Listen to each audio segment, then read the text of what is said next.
Alright, if the mic checks and the camera's rolling, let's get this thing moving. Alright, so I'm gonna have a smoke. Spark it if you got it. In the last video, we went and installed version 3.82, and then I showed a demonstration of a fall-through bug that is still existent, and so I'm not going to spend any more time with the 3.8x build or version of Sentinel until it's complete, and that's if I want to deal with it. It changes the game as far as I'm concerned, and I'm not interested in the Sentinels update or Sentinel update. Alright, but the methods I'm going to show you here, you can apply to any version that you use. Okay, but again, we're going to be using 3.75. To me, it's tranquil, it's a finished copy. That build may not be perfect, but it's finished. Okay, and I'm not going to waste time. I don't want to contaminate my build with my game with a broken build. You know what I mean? So, here, spark it if you got it.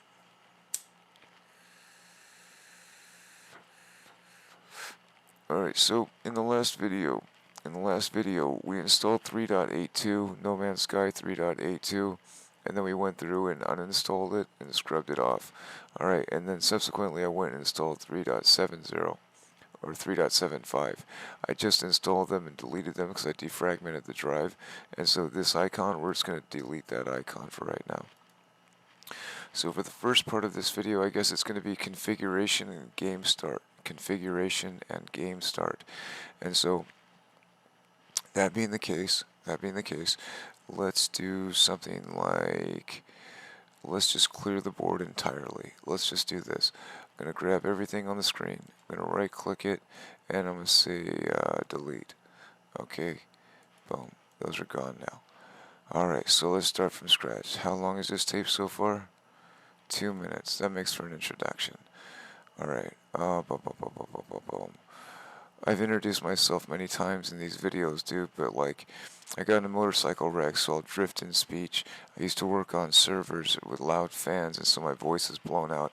I got lung cancer, and so I end up coughing in your ear, and I apologize ahead of time. I still know what I know, but like, it's difficult to communicate sometimes. If you can deal with that, we're going to get going. I'm trying to be as fast as I can, but I cannot speed talk. Okay, it might be a couple hours, but we're going to get the game launched. We're going to get you a set of shortcuts. On here, I want you to try as best you can to make yourself some toolbars. It's going to be like an essential, dude. Like, right click and toolbars. Oops, let me try and go this way a little bit. Okay, so right click and toolbars.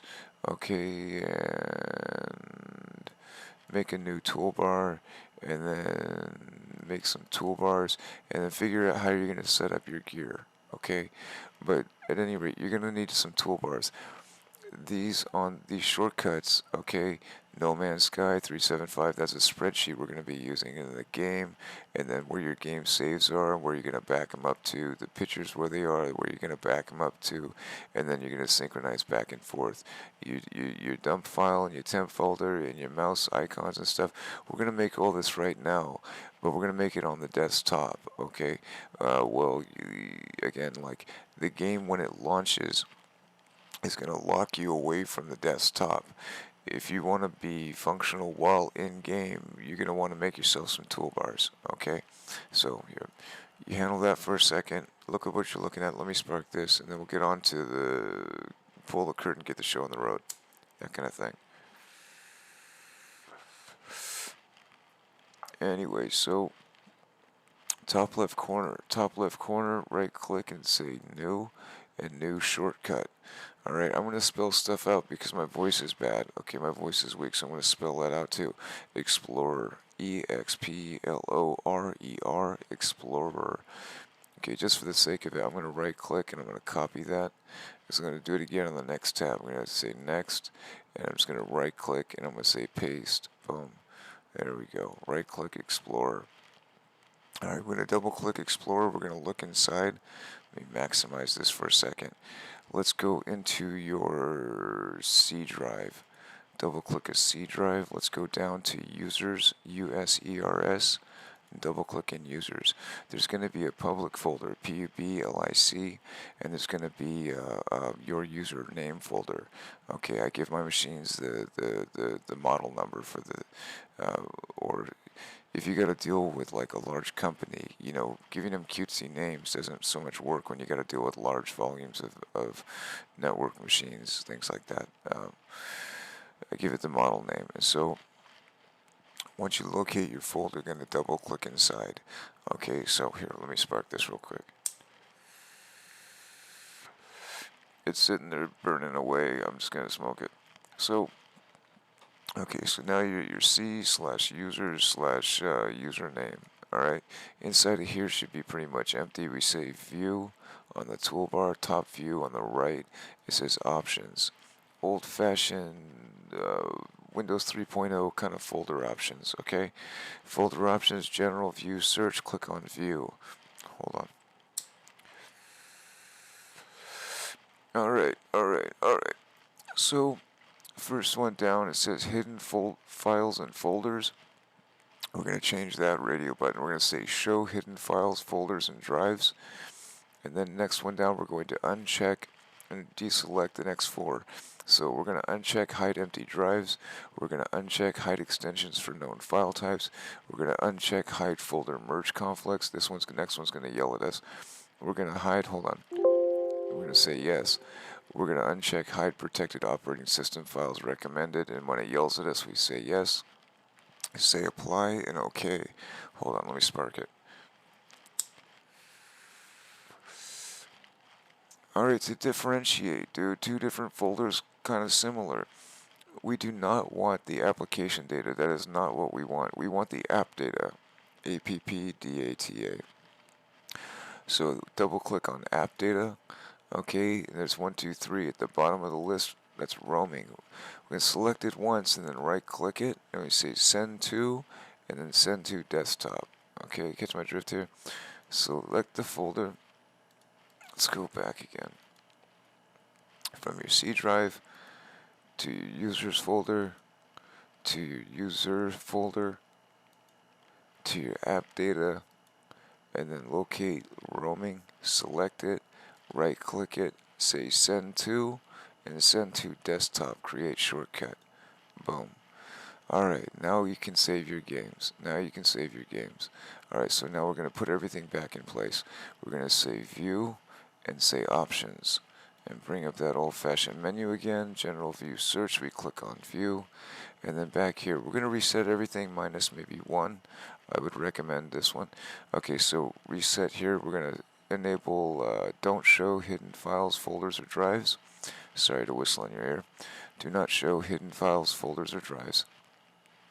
We're going to recheck or enable hide empty drives. This next one I would recommend you leave unchecked. I mean, like, I'm a Generation X, so I'm kind of 8.3, and you're going to need to look at the file extensions just to differentiate file types. Leave this one unchecked, hide extensions for known file types. Okay, and then you're going to recheck hide folder merge conflicts. Hide folder merge conflicts. And then again, recheck hide protected operating system files as recommended. Now, if you understood anything I just said right there, cool. If it looks like this, click apply and click OK. And then we can close this window. Alright, so now we've got our roaming folder. Let me spark it. Alright, so now that we've got that, let's open up our Explorer. Let's double click Explorer. Okay, now back in Explorer, let's go up one arrow, up one arrow. Okay, again, locate your user folder. Okay, then you've got your My Docs, My Pics, My Music, My This, My That's, all those My's. Okay, double click in Pictures. Double click Pictures. I want you to notice here, I want to select it and just copy it for the sake of it. Okay, you're going to create a folder. If you don't have one already, you're going to right click and say New and then Folder. Okay, and then you're going to type this name or paste this name. I just really want to emphasize that there's no apostrophe. See right here, I put an apostrophe in there. There's no apostrophe in this name. Okay, this is a problem I think they finally figured out, that legacy elements, especially when you're dealing with Linux back and forth, the apostrophe is an ASCII character that has had some hidden reserved usage and is like uh, doesn't translate very well with legacy things like MyDocs and Linux back and forth. It can be an issue. It can be an issue. And so I think they finally figured that one out. But they're young, and so you give them some grace. But you're going to make a folder that looks like this. Alright, so right click, new folder. Okay, and then once it's created, you're going to right click it and say, again, everything is going to be sent to, right click, send to desktop, create shortcut. Alright, boom. And so now we got our pictures folder. Alright, so now that we got that, let's go and create a library. Let's go and create a library. Let's see, roaming or game saves. So let's go ahead and open up Explorer. Wherever you make your library is up to you, alright, but I'm just going to make a recommendation. Okay, my main library for all of my data, okay, I got 3 copies of it. The first one's on a portable. Okay, the power will go out eventually, electricity will drop, and when it happens, it's going to be instantaneous. Or when you got to get up and go, you got to get up and go. Alright, and so having that be your primary backup drive, your primary library on a portable, should the power go out, I mean, I keep everything plugged into different USB hubs, like kind of like a patch board. I've got a bunch of them velcroed together. All right, but if the power does go out, well, you've got a UPS on the end, and then you can gracefully shut down all of your fixed devices, things that are required to be attached to the wall. And then if I make the primary machine a laptop, and so should the power go out, I can get everything else shut down, and then I can take that drive, I can power down everything, you know what I mean? Release the drain on the UPS, get everything graceful so it's not crashed out or you don't lock a drive type of thing, and then take the USB, you know, and I run extensions from the USB. I call it a brick or it's like a patch board almost, like an old-fashioned telephone patch board. But then I run extensions to the devices I need. I'm kind of butterfly the access and the slack, but like, I run a 15-foot, real heavy gauge type of extension, and then I got a portable USB hub on the actual laptop, and so I'm not putting any physical drain on the port itself. There's no electricity running off of it. It's all running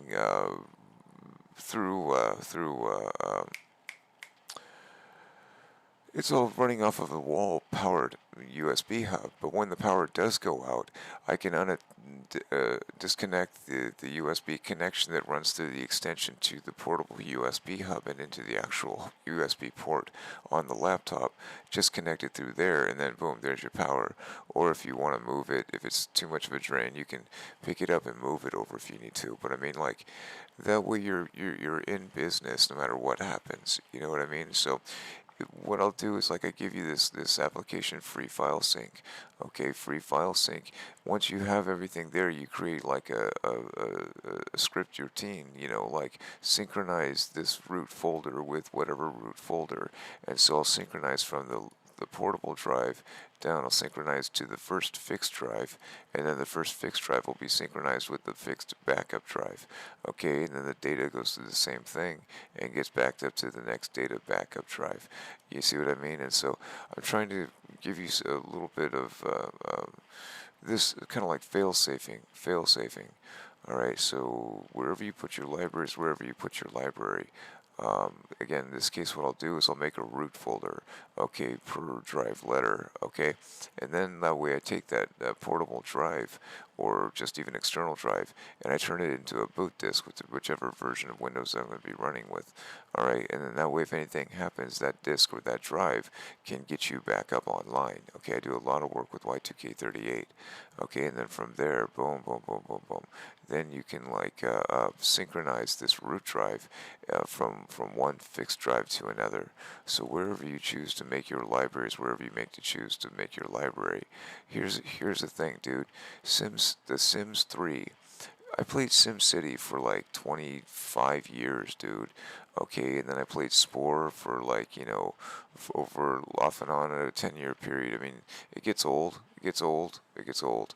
Okay, The Sims 3, okay, it's like playing with dollhouses, but you can kind of like, make mansions and recording studios, and it's just like, okay, that's cool, but it gets old, dude. All right? But No Man's Sky, No Man's Sky, dude. I've actually sat down this time and really just kind of like, I've, determined to just basically like get this documentation done. Taking a break from Y2K38, okay, but 1, 2, 3, 4, 5, 6, 7, 8 builds, dude. 8 builds in 4 months, man. 8 builds in 4 months, dude. I'm not playing along with that. Every time they don't give you a fixed product, okay, a finished product, alright? It's like stringing you along, using you as a game tester, and then every time they give you a product, they've got an experimental version that's already in use. I mean, like, dude, they just gave you a product that they know doesn't work, and they're already testing something else out. That's a guinea pig, dude. That's a test rabbit. That's a lemming off a cliff. I'm not gonna do it. I'm not gonna do it. But anyway, hold on. And so like, I'll make a library wherever you make it. Okay, wherever you make your library, I'll get the ISOs, the main root. Okay, I'll put like a prefix on these, so it kind of like brings them to the top of the hierarchy. The exclamation point will be to the top. You'll see me using parentheses a lot. Okay, parentheses and capitals. I'm really not putting too much time in 3.82, but this is about the structure. Okay, but for 3.75. You go ahead and build yourself. Okay, so take a snapshot, a screenshot. Okay, make yourself some folders that look like this, because as of this point we're gonna go and do some, again, right click and send to desktop. So again, take a screen capture of the thing and then do some right click, folder new type of stuff. Okay, we're gonna delete. Boom. Alright, so get that up and running, and then we're just gonna do it while we're looking at it. Boom, boom, boom, boom, boom. So we're gonna need the archive. We're gonna say send to. We're gonna say send to desktop, and we're gonna need backups. Backups. Right click, and we're gonna say send to. We're gonna say send to desktop. And dump. We're gonna say dump. Right click, and we're gonna say send to and send to desktop. Keepers don't really need pictures. Right click pictures and say send to desktop. Temp, right click temp and say send to desktop. And then vault, right click a vault and say send to desktop. Oh, did I just compress it? Yikes. Just cancel that, that's going to be catastrophic. That folder's huge. Hold on a second. 159 gigs. Oops. Right click and send to desktop. Pardon me. That would have been a long time. That would have been a long time. Alright, so what else? What are we looking at here? Okay, so this is my car. I played SimCity for like 25 years, and so everything is a car, and my base is a house, and my planet is a city, and my star system is a region. I'm sorry about it, but 25 years of SimCity, it's just kind of burned in. It's the same relation, but it's just burned into my brain. Okay, so you're going to have to go through a point of spawning a planet that's also got the vehicle that you want. Okay, but the base here, we're going to reconstruct this base. It comes in very useful. Okay, now I started over one of my original games to do a demonstration, and then I was doing it by each version. I just got tired, and so we're going to start it all over again, and I'm not going to keep doing it for each version. I'm just going to start it with 3.75. So there's not going to be Sentinel stuff, the new Sentinel update stuff in here, and I have no idea, what will be in the future of that. Okay, but you can apply the same techniques to that. Okay, and that's kind of the point I'm going to get to. But building yourself a base, being very selective of your home planet. Okay, like this is, again, when you're going to be going through, we're going to be leveling up, okay? You're going to be examining the fleet as they fly by, uh, we're going to go through a part where I talk about leveling up a planet. I'm going to keep talking about salt and uranium. I'm going to talk about Viking and a tier 3 economy. Okay, it takes long periods of time to restart and create a new planet, like when you first launched the game, okay, and you press the E button, you start the initialization. It's a random kind of casino slot machine where you pull the bar and things go around. But the vehicle, again, I've been trying to reproduce or trying to produce as close as I can to an F-16. And this, again, it took me like 2 months every day from wake to sleep to get this one. It had to have the Ypsilon wings. It had to have the flat engine without the dorsal. Okay, originally this is what I was calling a mosquito, and the other one I was calling a crocodile. I guess people are calling it a viper, and then there's another one that's a little bit longer, but it's got the rectangular hood. I think they're calling it a snow speeder or something. I don't know. I don't know. I haven't learned what everyone else is calling stuff yet. Okay, but like, I'm not modding the game. There's no mods in my game, but this was like, again, organically spawned. Okay, and at this point, dude, I was able to get a salt and uranium planet with a Viking system and a tier 3 economy and a vehicle that I've been trying to reproduce. And so, like, I've been through this whole process, okay, but when I'm in motion, dude, okay, if somebody's coming at me, alright, when the vehicle's leveled up, okay, I'm getting 45,000 damage potential, okay, and if you follow my leads in these videos I'm going to try and do here, before you, like, leave the planet, you'll be a Templar, okay, and when that happens, dude, and someone's coming at you, you're going to have a fleet coming with you, and, you can choose whatever planet types that you want, okay, but like when I'm dealing with pirates or the Sentinels or whatever, it's nice to have a competent backup, But we're gonna do a spawn of the planet maybe a couple times to show you the technique, but I'm not gonna go. We're gonna come back to the starting point of my planet, okay? And like this is when I started to get the demonstration put together and get everything up and running, all right? But like, I'm not going to go and do this on a new build of, I'm not going to include the latest update if it's not finished and I have no interest in it. I'm just going to do it in build 3.75. It's pleasant, it's mellow, it's tranquil. The Sentinels thing, man, it's just, it's overdone. It's too much, dude. Like, it doesn't work, it's broken, and I'm not willing to deal with it. I spent 2 months every day from wake to sleep to spawn a planet that's got salt and uranium, a Viking system with the tier 3 economy, dude. I've got a beautiful planet, I got a beautiful car, all my buildings are beautiful, okay? So this is where we're gonna be. As I go and take it for a test run, that's after I loaded it up and do a demo on it. Alright, but that's what we're gonna do. You're gonna have to select a planet, whatever you want. You're gonna have to find a planet that's got a vehicle that you want. So it may take some time, okay, that's gonna be up to you. I recommend, you can choose whatever you want, okay, but like, the most efficient combination I've been able to find is, you're gonna have a choice of elements, essentially.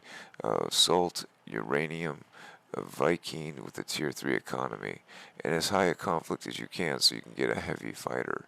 Okay, the heavy fighter, you can S-class anything and they'll all be kind of the same, but like, you need to be able to carry some cargo with you, you know what I mean? And we'll level it all up, but like, I think this is just a C-class sitting there. Anyway, so if that's done, that's what we're going to try and produce here. Alright, and on that spreadsheet,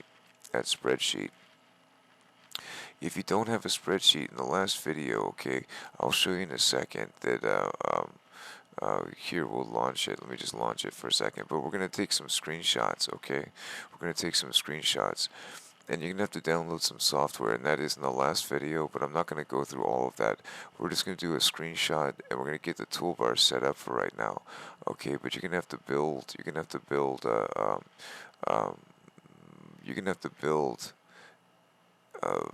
a library, okay? You're going to have to build a spreadsheet. You're going to be doing a lot of copy and paste here, so this is a very important document where this is going to grow, this is going to populate. Oh, while I'm thinking about it, the pictures folder, right click the pictures folder. Again, we're going to make one, this is where you're going to keep the library when you're done, when you're done. Okay, so in your library folder, in that pictures folder, right click and do a new kind of folder thing. Okay, make it look like a No Man's Sky. Okay, again, this is like the C drive without the apostrophe. Alright, same kind of thing. Make it look like that. We're going to select it, right click, we say send to, and we say send to desktop. Alright, now I think we're about done with that. Let's come back up here. Oh, in the spreadsheet, I'm going to right click it for the sake of it right now. And I'm going to say right click and I'm going to say send to and send to desktop. Alright, now let's go and look at the game. I'm going to use a cheat sheet off of a shortcut. Alright, but we're going to open up file location. Okay, so file location. Let's do it like this. Boom, boom, boom, boom. Alright, so in this case, where are we going to go? So from my computer on your desktop, come here window, there we go. So on this Explorer on your desktop, double click and Explorer. Alright, your C drive. Boom. C drive, in this case we're going to go to C/games, C/games, and then we're going to say into No Man's Sky with an apostrophe. Alright, that's where it's going to install.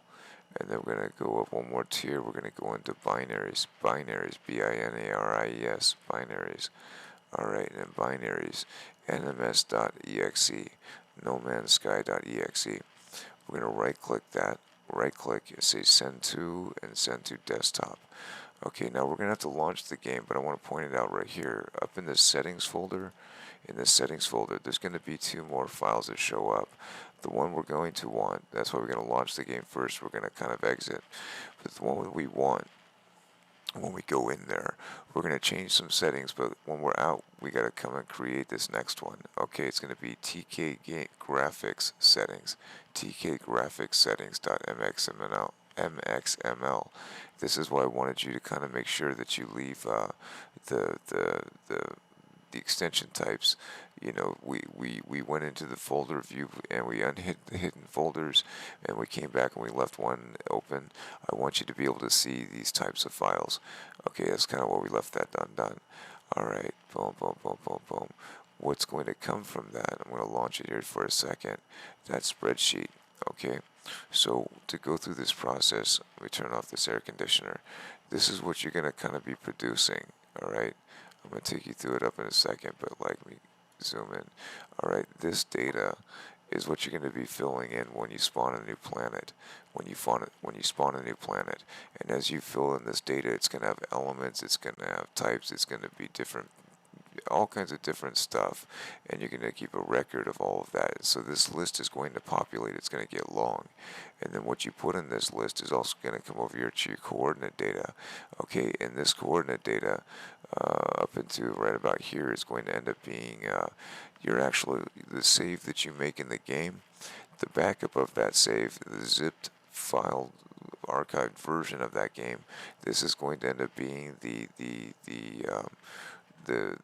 file name itself. Okay, so we're gonna make the zip of the save folder, and then we're going to enumerate it, and then we're going to concatenate this data to it, you know, and so it's going to be a thing, and we're going to go and we're going to get some elements and stuff. So let me get the zoom back in. Hold on, up to normal. There's 100%. So let's just go through and take some screenshots right now, because you're going to need to get some software like LibreOffice. Okay, now I'm going to spark this, or at least I got to pack a new bowl. You're going to have to type this stuff in by hand, dude, okay? I got to put this in the beginning of the video because the last video was almost pushing 5 hours, dude. And that was walking through what each of these applications are and do. And I gotta say, and I'm sorry to do it, but like it's in the last video. Yeah, it's in the last video. It means you gotta go watch it if you want to go through that whole process. But if you're savvy and you know what you're doing, that's a shopping list. This is my personal file. I'm not trying to tell you what to do, but this is the software I'm using, and like when you, at least for myself, dude, when I've got a certain application or I'm working on a project, I'll make kind of like a root folder and then like compile all the applications and the drivers and the documents and all the stuff into one place. And that way, when I got to go back in time or if I got to use it someday, I can go back and everything is there. If I try and rely on my memory after, it could be any length of time, okay, that's going to be like kind of reinventing the wheel. And the same concept holds here for the game. Okay, when it comes to using the internet, it's like, yeah, I got the files in a saved location, which is the utilities folder. Alright, but like, where did I get them? I saved the URLs so I don't gotta go back and go refine and go do all the stuff again. And so, for this game, this is what we're going to be using. This is what we're going to be using. This is a different version. I'm not going to be using the latest update. You can do that if you want, and you don't have to use this software, okay? But the steps that I'm going to be doing, this is the software that I use. And so what you do is up to you. Now I got to pack this bowl. I just packed some tobacco, and now we get some cannabis going on. Alright, I'm trying to talk as fast as I can, but I haven't even run the spell checker yet. Hold on a second, what do we got? Let's do... Well, I'll do it some other time. Alright, so let's see here. Tools, spelling, HTTPS, okay, add to dictionary. TPP party, add to dictionary. Spell check is complete, and say close. There we go. I just installed the latest version so I could be on the same page with you. Okay, I was using 7.2.2.2 and this is 7.3.03. Okay, so I gotta go through the spell checker again. You got a screenshot on that. Alright, and do that in a 5, 4, 3, 2, and 1. Okay, we're going to go on to options. We're going to go on to options. We're going to do screenshots of the whole spreadsheet right now. Okay, but at this point now I have to assume that you've got this software, okay, at least the spreadsheet, because at this point I'm going to move forward as if you've got the software. You can do what you got to do. I'm not trying to tell you what to do. What I am saying is like, this is what I'm going to be using. So go ahead and get a copy of Game Pass. Game Pass. Alright, I'll do the spelling check. Actually, let's do the spelling check first. Let's do this so it's clean. Timeout, timeout, timeout. Tools, spelling. I'm just going to add that to the dictionary. I'm going to add that to the dictionary, add it to the dictionary, add it to the dictionary, add it to a dictionary, and add it to a dictionary, and add it to a dictionary. Alright, see, that's another thing. When they spell things like in a British spelling, it sends my spell checker all over the place.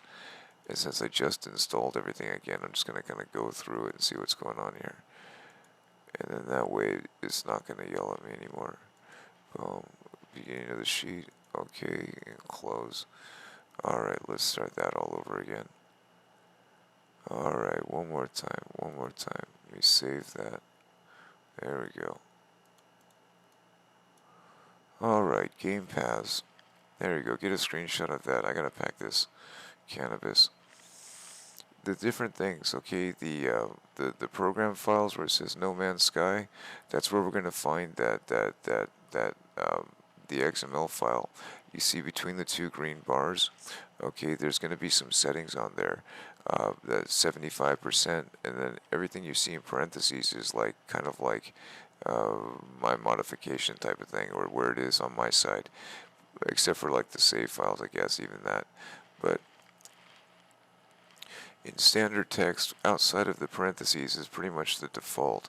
I've tried to highlight things in yellow when they're applicable, okay, but as I'm packing this bowl, I'm going to take 2 seconds and talk about these game paths. Okay, we're going to at some point have to, if you're going to keep up, okay, think back to being a little kid. all right? Well, at least when I was a little kid. And, I was 9 years old. I was 9 years old, and the other kids were like 13, that kind of thing, 12 and 13. That 4 year kind of difference. That's how I ended up learning how to smoke, or smoking in the first place. Okay, but it was just like, the weekends would come, and we'd all round up, and we'd go off to there was like a bicycle dirt track in our neighborhood, and we could just go jump off of really things and over stuff, and, scrapes and bruises and broken stuff. We had fun, okay? But like, there came a time when there was like a celebration in the area or something like that, and there was hot air balloons, big hot air balloons that fly in the sky, and they were filling them up in the field next to ours, and it just woke up everybody within miles, and everybody came out and had a good time, and it was an awesome experience. But one of the kids, I cannot remember who, wait, this is so young, but like a kid says, "Hey, look what I stole from my dad," and it was a pack of Lucky Strikes, cigarettes, and it was one of those things where it was like, I was either gonna come along or I was gonna go back to the playground, and that's when I started smoking. I was like 9 years old, and that's like 40 odd years ago, dude. And so now I'm dying from it. I can't remember even what I was talking about, but like the settings, I have no idea. No Man's Sky and settings. Okay, the field of view. I'm gonna talk about that, I guess. The field of view. Um, when you're in the vehicle, dude, it's gonna have to be set to 200. Oh, that's what I was talking about, getting left behind. We're going to be flying by coordinate. That's gonna be a main thing, dude. Like, uh, the ship itself is the settings for this game are designed or set for a virtual reality helmet, dude. And like, I'm trying to turn off this air conditioner. Anyway, so these settings are default. 75%, that's a default setting for a virtual reality helmet, dude. And you can't see, just sitting at rest, you can't see your coordinate data. That's a problem. That's a big problem. Okay, yeah, you can press a button, you can change your view, but like there are so many things attached to the mouse cursor, the direction, the line of sight, the vehicle motion, and the weapon. There's just too much attached to it. And then uh, when I on the keyboard and I press the Alt key, yeah, I can look to the side, but then I'm taking my eyes off the road, and then when I try and release that, yeah, I line it up, but it just basically, it's like hydroplaning a car down a freeway in the middle of a rainstorm.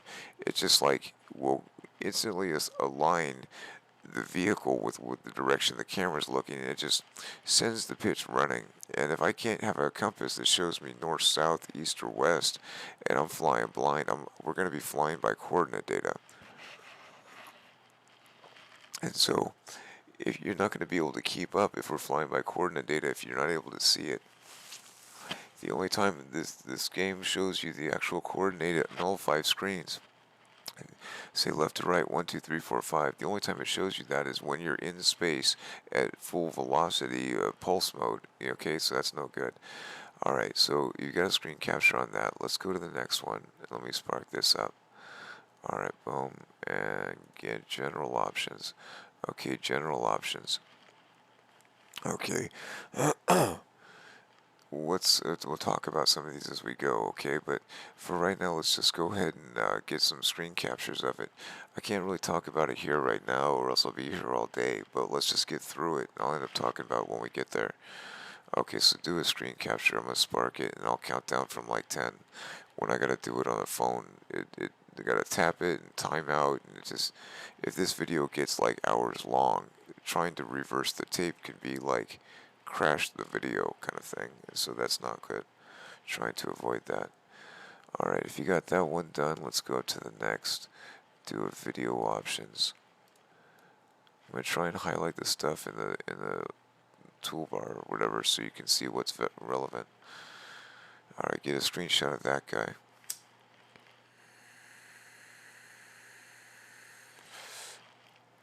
Again, this data is going to come into play as we're going along, and so you're going to have to fill out and create a spreadsheet that looks like this. I know it seems monotonous that you're going to have to do it by hand, but is just, if you're going to do this, it's going to come up and we're going to be filling in data a lot.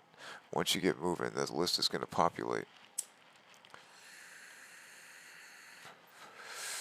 Alright, get a screenshot of that. I'll explain some of this stuff as we go, but right now we're just going to get the screenshots done. And then that way I know that they're already there and good to go. So let's go ahead and get a last one here with control options and do a screenshot. Again, the values in yellow are ones that I've modified. My modifications are within the parentheses, that kind of thing. The blue is the ones that I kind of change when I'm in game.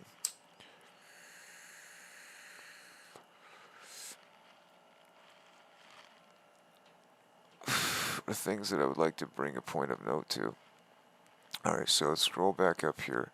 Again, this whole first part we're just going to get screenshots. The last video was about like getting the software installed. Again, we got the software list. Okay, a screenshot. Okay, now we've got our options and we did our screenshots. Let's go to Sentinels. Give yourself a screenshot of this. Okay, let me get this, kind of clear that cursor for a second. There we go. Alright, go ahead and get a screenshot. Fill these out, dude. Make them look just like this. Every planet that you go to is going to have a Sentinel activity. Okay, and so you're going to be copying and pasting these values a lot. And I went through a lot of time to try and compile them. Yeah, okay, cool. But you can do it for yourself if you want, but here's the data. If you take a screenshot right now, it'll save you a lot of time. A lot of time. Alright, so economy, do the same thing here. You're going to want... hold on. Let's do it this way. Let me highlight the titles that you want to see. There we go. Take one more screenshot of this. You want it to be a tier 3 Sentinels. As high as is better. It gives you a higher probability, at least in my experience, of getting a heavy fighter, you know, that's got the capacity to carry large cargo. Okay, you got a screenshot of that. Let's go here to economy, strong economy. I mean, if you want a mellow run, okay, I put them in green because that's the way. I put them in green, it was an earlier time. I just kind of now keep it that way because it's kind of like generalized, you know what I mean? But like, now I try and get a stronger Sentinel conflict, you know what I mean? It adds for, it gives you what you're looking for. Hold on, let me do this real quick. Here, take a screenshot of that.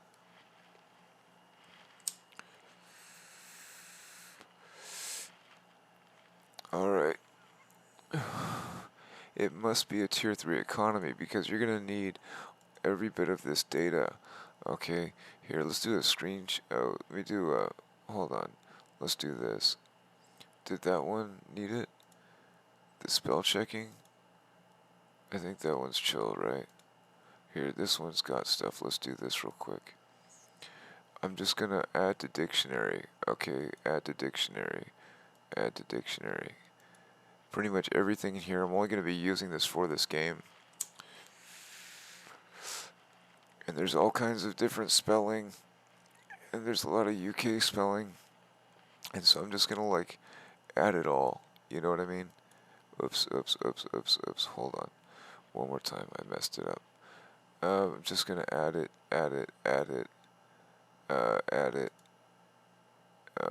Tradeable, traceable, are we making up words here? I don't know, dude. Anyway, that's how it's copied and pasted. I'm just gonna see, yeah. Alright, now we're done. Let's do this again. Control home. Alright, save it. Alright, one more time with this. Sorry, dude. Now let's do a strong economy. Now everything should be unsquiggled. The titles were copy and paste, okay? Like, copy and paste or transcribed exactly how, and so if that's not the way it's spelled, dude, like that's how it was spelled. There's a lot of new kind of made up words, sort of, as far as the spell checker's concerned. And so if there's an actual spelling that's proper, I'm just not paying attention to it. Alright, now, Let's come down to the trading items, okay? I'm going to highlight the trade route A and differentiate the two, but for the moment, the colors, okay, I'm noticing that trading is a GEC word, and research is a Corvax word, experiment is a Corvax word. I'm going to presume, because I don't even know if the concept is valid.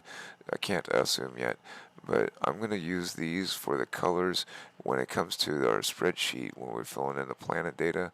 Okay, I'm going to use this for the different genotypes, the GEC and the Corvax and the Viking. But the thing, I mean, I don't know what the deal is with the trade route. Okay, but like, go ahead and get a screenshot of this guy, and I'm going to scroll down a little bit more. I think I'm going to have to do it in a two-part thing because the camera's probably blocking it. The camera's probably blocking number 5. At least that's what I keep noticing. So I'm going to scroll this up a little bit. I just wanted to get the here we go. So it's on trade route A.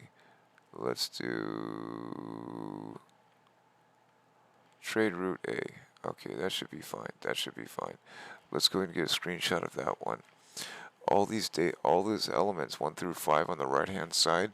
That's why you have to have a T3 economy. If you're going to develop these systems, there's 7 systems, 7 different colors on this board, okay? And so you're going to have to develop a base in each of those star systems, okay? And you're going to try and find them around your nearby neighborhood from your home planet.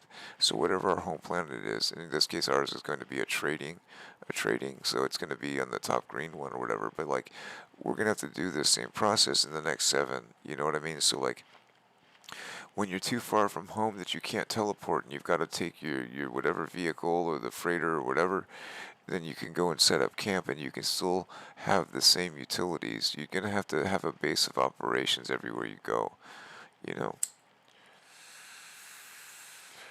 That's why when I show you how to build a base, it's going to be very Star Trek Borg, B-O-R-G. Okay, let's scroll down to this next one here. Trade route B, I'm going to highlight that, and I'm just going to scroll up a bit here, because the camera tends to block the last one. Okay, that seems to get it. If I flush it up straight against the top, it seems to do it. So go ahead and get a screenshot of that last one. There was a dude, I keep talking about it, but there was a dude on the YouTubes, and he had some like dragon egg or something, like whatever it was like an egg, and he could change the color of the bird when it was hatched if he was able to get different types of elements or whatever, and he wanted to turn it into match his theme, and he needed dirt, D-I-R-T. If he took this approach, and I keep mentioning that, okay, then you would have an inventory of, you have access to everything. And by the time we get done, you're going to be leveled up. You can synthesize everything else that you need. And these elements, when they come up, you will have them at the ready, or if anything comes up, you can get back to them. You can keep them on supply. I mean, you can get it all worked out. You know what I mean? You can make a collection of necessary elements and drop them off at each system starbase. You know what I mean? That kind of thing. I mean, you can mix and match as you need be. But the way that I'm going to show you right now is really kind of efficient, very efficient. I definitely have to say it's going to be very Borg, very Star Trek kind of cube Borg. Alright, let's move on to the next one here. Let me go back to the top. Alright, reset that. Let's go to the next one here. Tab and conflict. Okay, again, you want to keep a kind of a high conflict. The color scheme is like when I first started doing it, I wanted to keep a low conflict. Whoops, let me do a spell check real quick. Hang tight, hang tight, hang tight. I'm seeing the squiggle lines. Unthreatening, non-threatening. Okay, so there's unthreatening or non-threatening. I'm just going to add it to the dictionary. You know what I mean? Like, whatever the case may be, dude, like, that's how it was written. I'm going to put it on there. Okay, so spell check is going to say whatever it said. So don't hold me accountable for the spelling. Dude, that's just how it was typed, and it was typed as it was typed. There's like a UK version, and all the spelling is UK and new made up words and stuff, and so I'm just running with it. Anyway, so the high conflict. When I first started playing this, I wanted to keep a low conflict because it's like, well, you want low conflict, but then you get low level vehicles. You know what I mean? You don't get the heavy fighter.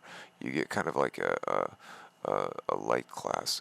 So you get like up to 19 slots of cargo space, and the medium class gives you up to 29 slots, and the heavy class gives you up to like 39 slots, something like that. Okay, I'm too tired of rambling. Alright, so if you got a screenshot of that, let's go to planets. I think I did this already, but let me just, for the sake of being in order, 88% I think does it, yeah. Alright, so go ahead and get a screenshot on this. Okay, let me just get that out of the way. Boom. Get a screen capture on that. Okay, make a spreadsheet that looks like that.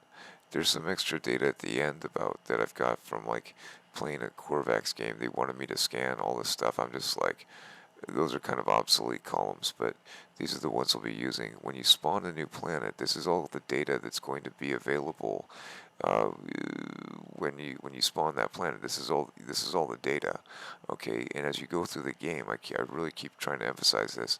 If you're diligent, if you log the data down, then when the time comes you need something, in this case you're not going to find anything, but okay, Control F find, in the bottom left of the screen. If the guy needed to find some dirt, he just come in here and type DIRT and hit enter. Well, there's nothing in there, okay, but like that would be the issue. And then he can sit there, it'll take him right to the line, he'll know exactly which planet. And chances are, if he sets it up the way I do it, then you just take a teleporter, or if you had to use your freighter to get there or whatever, okay, once you get there, then you can teleport down to it. My recommendation would to keep a bunch on hand for necessities, but it's only going to come up when you need to. It's really not worth the time and effort. That's why I don't spend my time trying to max cap all my resources. I guess that's what they call it. You know, I just call it level up, Level. So if you got a screenshot of that, let's go to the next one you're going to be using, and that's going to be a screenshot.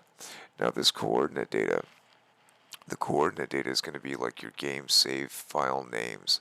Okay, so when you create like a save point where you exit the game and you saved your saves in the game, right, and you want to make a backup of that save point, okay, and you're going to add it to your library, your archive. Okay, this is the data that's going to be on there. Everything from system to objective, terminal, and merchant are different. These are kind of legacy.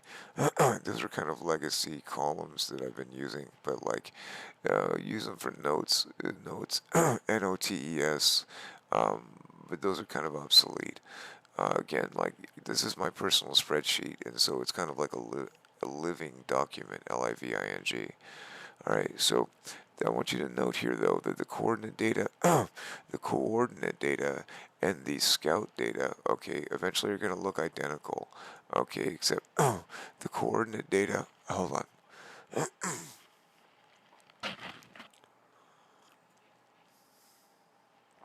Sorry about that, dude.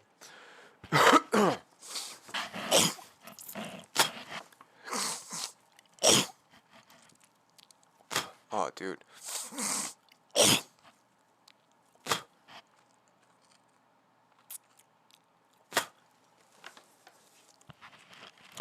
I don't say it to be a hypocrite. I know that I am, dude, but just say no. If I realized what I was getting myself into, I never would have started.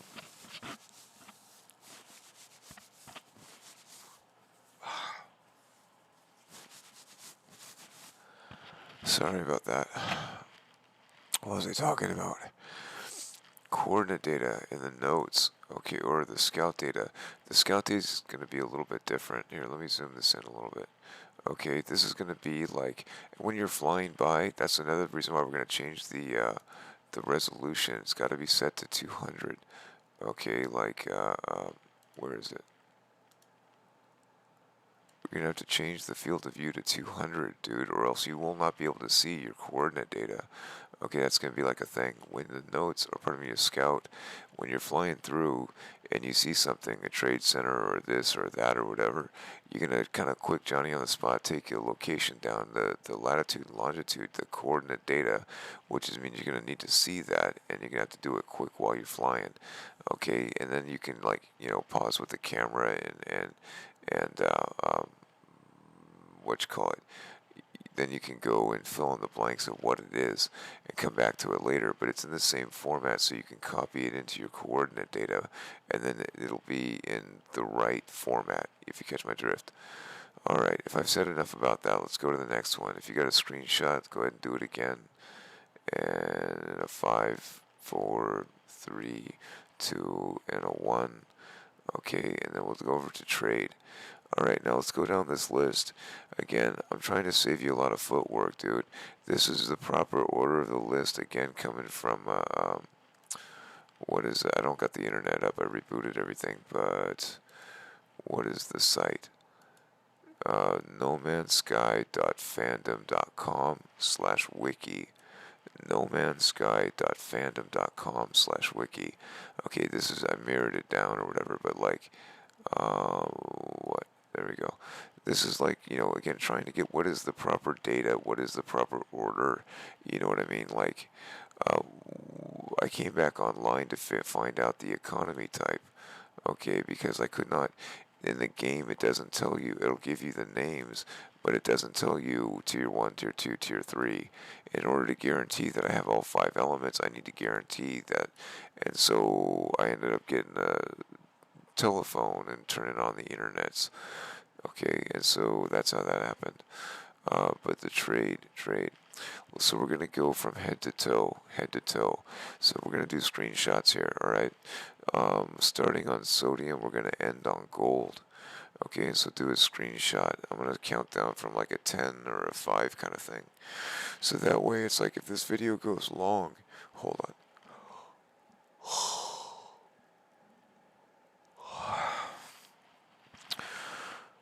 That way, if this video goes long, you're not going to be, you won't have to try and rewind the tape kind of thing. Alright, so if you got that, scrolling up, we're going to start on silver. This is why you want to set the mouse to one line at a time. Trying to do this by threes, and you're going to have to come over and press the buttons to do it. Oh, it's a headache. Alright, so go do a screenshot on that. I'm going to count down from like a 10 kind of thing. What else? Oh, you know what I should do? Doggone it. Here, scratch all this for a second. Let me go back to home. And I can see it already. I updated this and I cleared off the old ones so none of this is recorded. We're going to do spell check and add to dictionary for pretty much everything. Cytophosphate, mordite. We're just going to add everything to the dictionary. I'm going to imagine that it's like, see, it's dioxide and not dioxide. I don't know. I'm just going to add to dictionary. Okay, paraffinium. Okay, I'm just going to add everything to the dictionary. Boom. Okay. Everything is as it was spelled, dude. But we're just going to add it in there. Half of these are made up words and they've got different spelling, and I'm too tired to care anymore, dude. I'm just going to add them. Just add them. If there's a spelling error in there, I changed the things like the Viking. Okay, the apostrophe, even if you run a spell checker, will still give it problems. And so that became like permafixed. Eliminating the, let me scroll down and scroll up a little bit. There we go. Alright, let's try this all again. Starting on sodium. Let me do a save. Alright. One more time. Alright, so starting on sodium and ending on gold. And do a screenshot. Again, you can do what you want to do, okay? But like, I'm trying to save you a lot of footwork. There's going to be a lot of right-click copying that cell and then like pasting that data. These lists are going to populate. They're going to be in use. Okay, I'm going to move on. Okay, we're going to start on silver. And then we're going to go to living slime and go do a screenshot.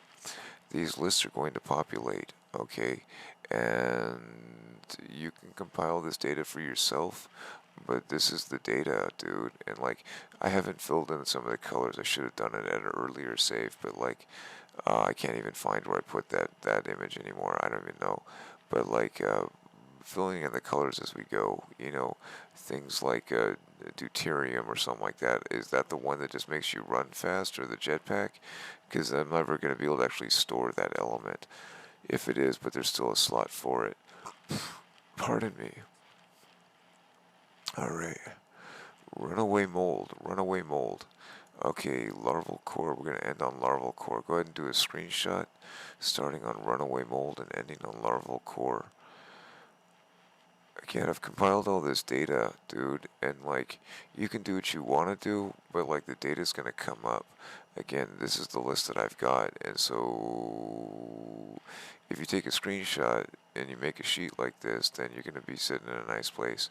I've tried to make the colors with the default kind of color palette type of thing, and so if you had a screenshot, what you could do, if you had a, like, say, Photoshop installed, you could take that screenshot. Let's see, Storm Crystal, and timeout. We're going to end on Drop Pod. Let's go do another screenshot. Okay, if you had a screenshot of this, you could drop it into like Photoshop, you know what I mean, and like get a hex scale on it, and then you could take that hex scale if it came down to it, and drop it into the background fill, you know what I mean, and then you can get the actual. These are all the default colors that are there. Okay, but giving you a photograph, dude, is there's no way to do this by, point and click. You're gonna have to do some of this part, but if you do it, you're gonna be very grateful when it comes up. All right, so we're starting on antimatter housing, and ending on ionosphere, ionosphere.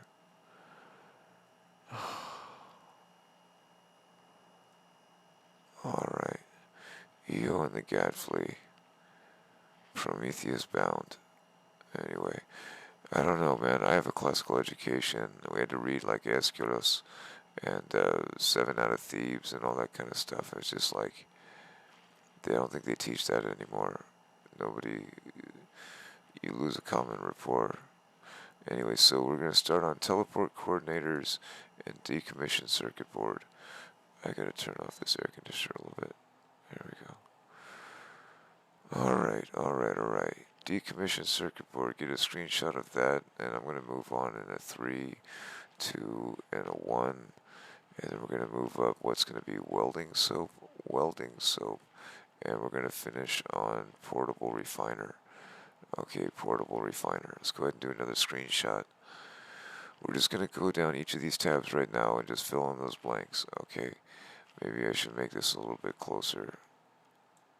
Doesn't maybe need to be. There you go. Units and nanites.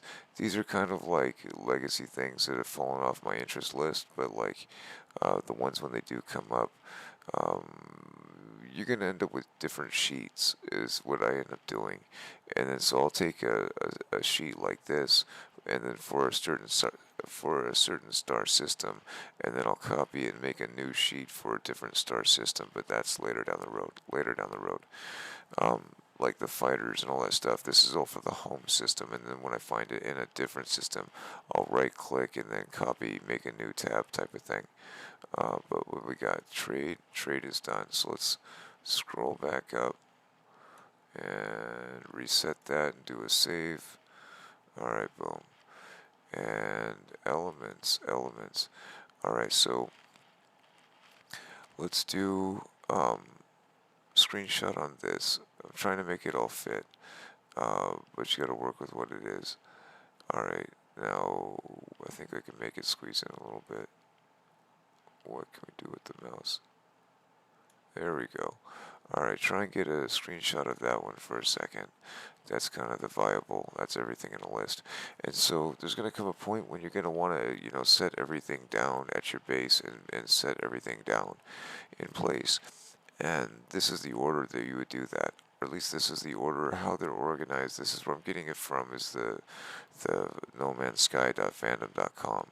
And so these are the elements, is how they list them in the orders that they list them. Make of it what you will, but like I'm kind of like forcing myself to kind of memorize them in this list now.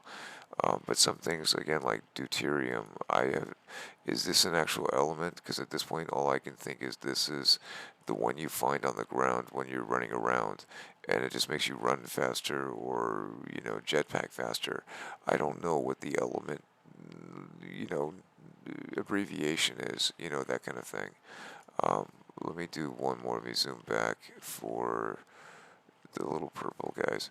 This is not official with the purple ones, but that's just like If you can get a screenshot of that, there you go. Pulpy roots, heptaloid wheat, crawberries, sweet root, frozen tubers, and solar vine. These are just things that like I was finding along the way, and I said, I should probably write that down. Um, it's a big kind of legacy, and it's not properly in any sort of placement, but that's just where they ended up. When I was writing it down, when I was writing it down. Sorry, dude. I spent half my life working on servers, so lost my voice trying to talk over them, and then the other rest of it is smoking, and so I'm kind of like sorry about all of that. Alright, so notes. Alright, so let's do another, hold on, let me do this. Yeah. Starship. We're just gonna add the dictionary. Hyperdrive, dihydrogen. Just gonna add it. This is how it was typed. I'm just gonna add it. Start at the beginning. Exosuit. Add the dictionary. Okay, boom, done. Alright, let's do a save. There we go. Alright, so different things to keep in mind. The max units, okay, like I've been through it, dude. Like this is what I capped off on when I was like sitting there going through it. I don't do that anymore. It takes too long. It takes a long time.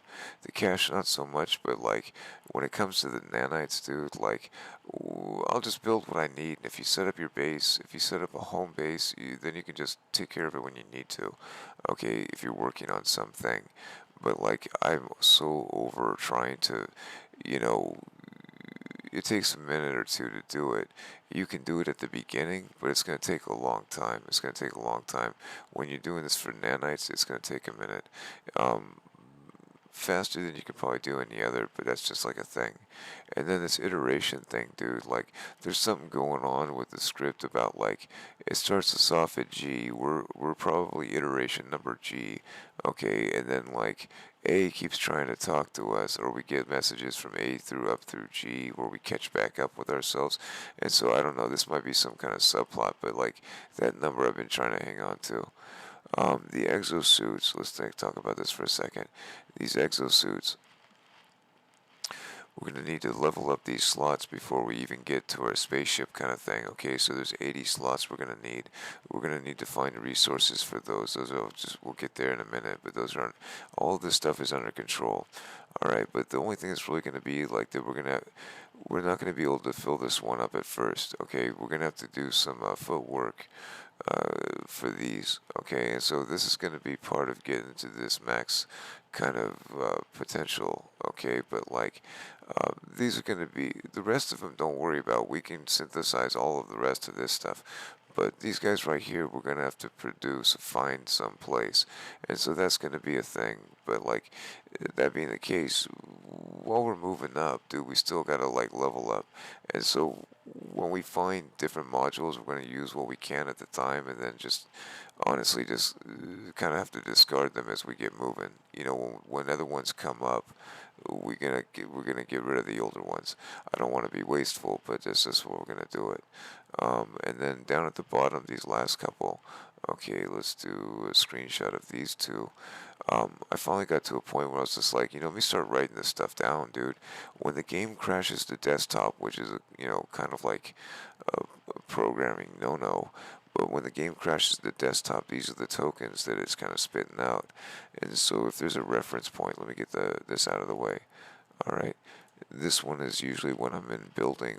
There's a flag and a save beacon, and when I'm trying to build my base, that one will crash me to.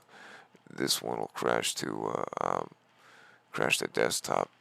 Okay, when I'm placing floor tiles, and this one I can't remember. I think it was like one of the graphic settings, maybe. I cannot remember. It was when I was testing falling through the floors. Testing when I was falling through the floors. And so, if you got a screen capture on that one, I'm going to move on. Just get this back one up to the top. Alright, boom. Let me just come up here and save this. And do it like that. What's next? Scout, like I was trying to say. This is going to be for like, it's in the same formatting, okay, that I put the coordinate data. Hold on, I'm getting caught in mouth. It's in the same formatting, so that way you can copy and paste. Hold on. Let me get on the right tab. Notes, scout, scout. This is when you're going around looking for stuff, dude. Okay, and again, you notice there's a split view a window, okay, because this list is going to populate. You're going to scroll up and down, but I keep taking it off because I'm trying to change the viewing to get the screenshots. Alright, so if you got a screenshot on that in a 3, 2, and a 1, alright, and I'm going to do, you ready? And we're going to scroll up a little bit.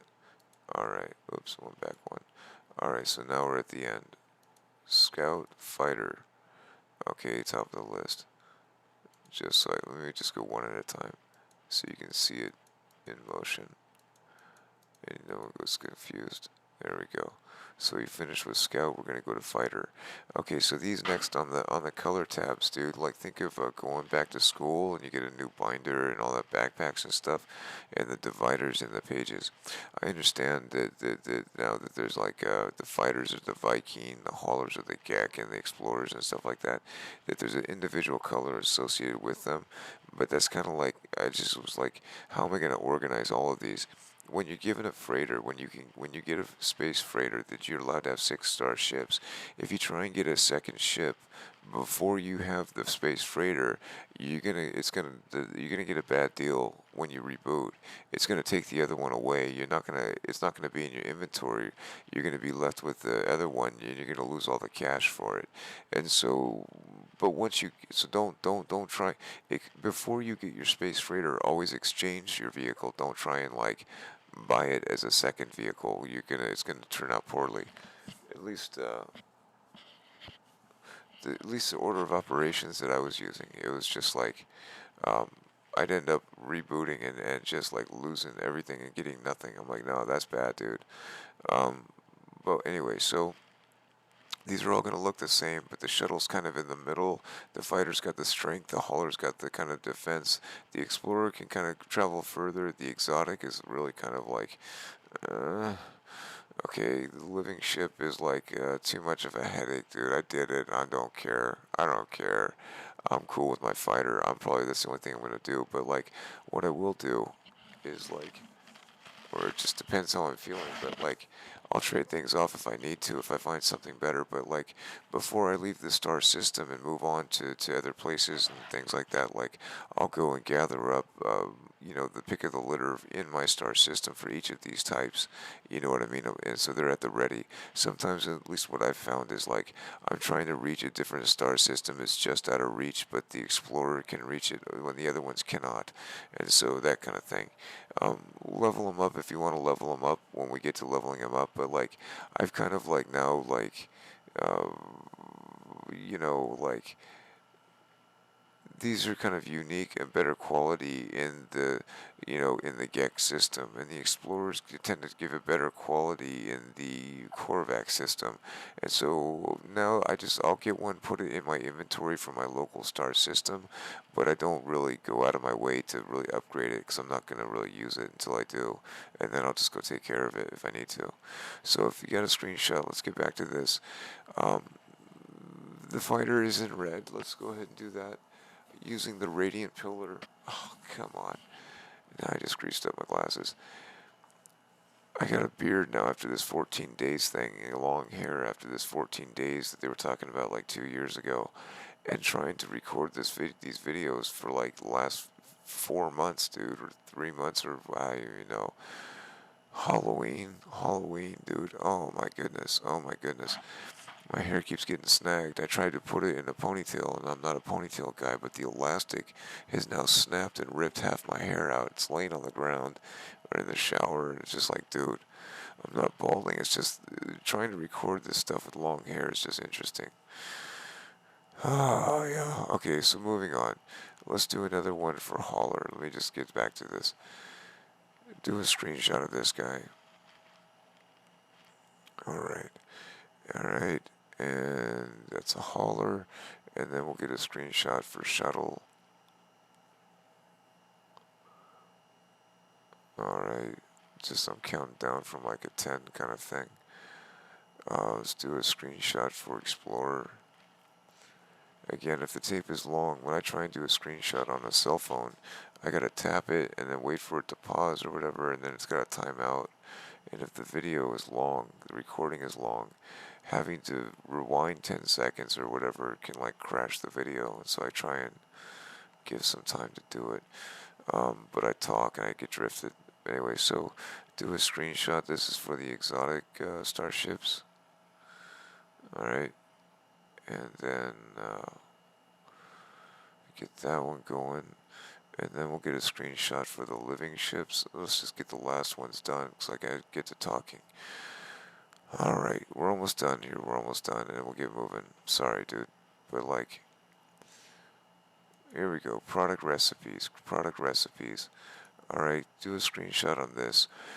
What you're looking at from left to right and top to bottom is kind of like a Venn diagram. That blueprint hierarchy Venn tree, like the family tree.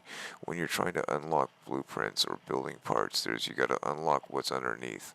Okay, from left to right and top to bottom, that's what you're looking at. If you can make sense out of that. Oops, let me do the spell check. It looks like it's out of whack. Hold on. Add the dictionary, add the dictionary, add the dictionary. Alright, there we go. Did I get the last one? Is there a thing? No, they're cool. Alright, one more time. Let me save it. There we go. Alright, there we go. Clear board. Go ahead and do a screenshot. Like I said, I just installed the new version, so that way it's the same one that I'm talking to you about getting. And so at the time of recording, this is what was available. LibreOffice version 3.3.03 or something like that. Anyway, so there we go. And let's go to the next one. Do the same kind of thing here.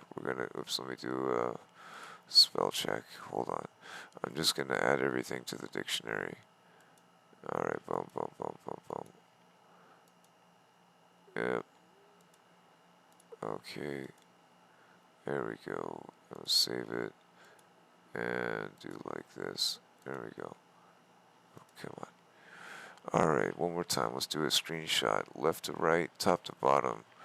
Okay, again, like a blueprint kind of hierarchy, a Venn, like a family tree. You unlock the blueprints, you unlock the building parts. And so, when I have access to the menu, I write it down, you know what I mean? And so you can take a screenshot right now and save yourself some footwork, but when you go to see that menu, this is what it's going to say. It may not make sense right now, but that's what I'm trying to say. Just take a screenshot and make a tabs that look like this. Alright, if you got that, this last one is really just for nostalgia. This is, one more time, let me do a screenshot. Spelling, add the dictionary. Alright, close. And do another save. When I discovered how to do some of the things I'm going to show you how to do, like, this was a test run. I was expecting different results, and I started seeing this. And as I was going, I had to correlate that data because I'm like, wait. There's a fluctuation in here. It's looking to be time based. What are the real numbers I'm looking at? And then down here at the bottom, this was the final break. I was like, got it. I see what's happening now. But we'll get into all that kind of stuff later. But like, yeah, this is just like, I'm going to show you how to do this stuff and like how I discovered it, and then like I try and make a video on a YouTube, and then like I get memory hold, and then the information that I put out there gets like everyone starts doing it. It's like, okay, dude, okay. Look, I'm not trying to be fame and glory. I don't care about a Bon Jovi. Okay, I'm just saying like when I go to put my videos up there, man, it's like memory hold. Like memory hold. It's like, dude, would you? That's just like, okay, man, that's what I mean. Like, I see people post videos, they're on the top of the relevance list, but at the same point, like, 6 seconds ago, they post a video. You tab over to the standard, uh, what happened in the last hour, and somebody posted something 16 seconds ago. I mean, they both posted at the exact same time, but like, random Billy Joe Jim Bob gets dropped off into the abyss, and then other dudes are just kind of like, uh, the top of the relevancy list, and you're like, dude, that's artificial, man. That's completely artificial. Anyway, I need to pack a bowl. So that's going to be that. Now we got to go set up those folders. I think we got through most of them. We'll get them all in place and then we'll launch the game. We have to change one of the settings, okay, for the field of view in the vehicle. We're going to have to set it to 200%. It defaults, and there's many settings that default for a virtual reality helmet. But that particular setting, you need to be able to see your coordinate data on the screen. And so when we change that setting to 200%, it's going to give kind of like that fisheye camera lens where it's kind of like bevels out a bit. But it is what it is. You got to work with it. Okay, what you'll end up with is the ability to see all the data, and you'll find that some of those dials have been neglected because people don't actually see them when they're in motion. When their shields are going down, if you go from left to right, that would be screen number 4 for the Starship shields. Okay, the meters do not drop when the vehicle incurs damage. Okay, well, why? I don't think anyone's paying attention to that. Okay, it's a virtual reality 75%. No one can see it unless they're looking at it. And if they're at a point where they're losing stuff, shield strength, they're going to be staring at what they're trying to avoid that they're running into. It's being overlooked. Okay, and the same thing goes for the screen number 5, which would be the weapons heat, HEAT, weapons heat. Okay, that weapons heat, the meters don't move on the screen. Okay, they're just like graphic icons or graphic photos. It works on screen number 2, which is the velocity or your speedometers, the units per second, I guess. But like, and then, pardon me, and then screen number 1 is the coordinate data, and that one always works.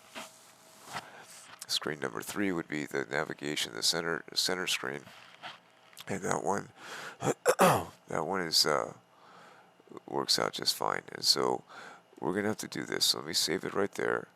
I'm going to go and close this window. I'm going to take a look at how long this recording is. Hour and 20 minutes. Not too shabby. Not too shabby. Alright, so let's make some sense out of what's on this screen here. I'm going to grab everything and I'm just going to move it over to the right. Boom.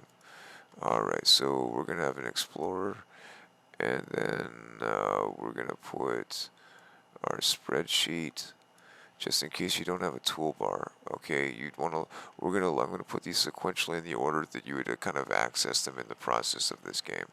Okay, so the Explorer is pretty much, I don't know if you got a toolbar, okay, but like, that way I know that you can get to the files themselves. Alright, so Explorer, alright, and the spreadsheet, and then the game, and then what? There's gonna be the game save is in roaming, and then from roaming we're going to go to backups, and then we'll do pictures. That'll be, is this the C version? Yeah, it's a C version. Okay, so there's the local version of the pictures folder. Here is the backup version of the pictures folder, and then what else? Then those would be moved into the archive, and then from the archive they would end up in the vault. Okay, and then we're going to have a dump folder when you're making your zips and cleaning everything up, and a temp folder. Let's just keep it alphabetic. This pictures folder was, I think, a mistake. I think I clicked the wrong thing. Yeah, okay, so that's not too worried. Let's just delete that one. Alright, boom, boom, boom. Okay, so now we have folders. Let's get some shortcuts. Let's do some pretty pictures. Let's go right click. I'm going to do a cheat sheet here. Properties and change icon. And I'm going to do like this. Copy. Alright, and then I'm going to come over here. I'm going to right click. Properties. Okay, say change icon. And I'm going to right click and say paste. So what do we got? Let's go to the beginning. So system drive. Okay, so here's your text. Do a screenshot on that one. Alright. And then,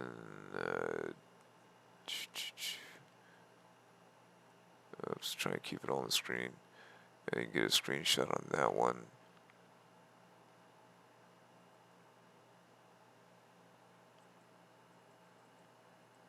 And you can get a screenshot on that one. Alright, we say OK. We say OK. We say apply. And we say OK. We do a cancel. And say cancel. And then what are we going to do for roaming? Roaming is going to do properties.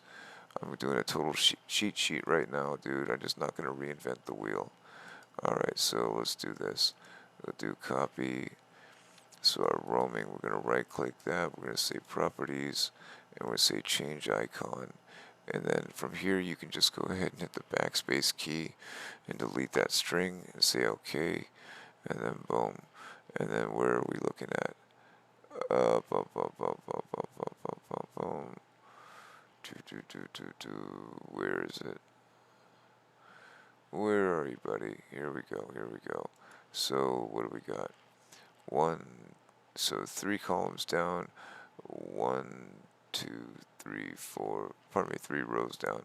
3 rows down, and 1, 2, 3, 4, 5, 6, 7, 8, 9, 10, 11, 12, 13, 14, 15, 16, 17, 18, 19, 20, 21, 22, 23, 24, 25, 26, 27, 28, 29, 30, 31, 32, 33, 34, 35, 36, 37, 38, 37.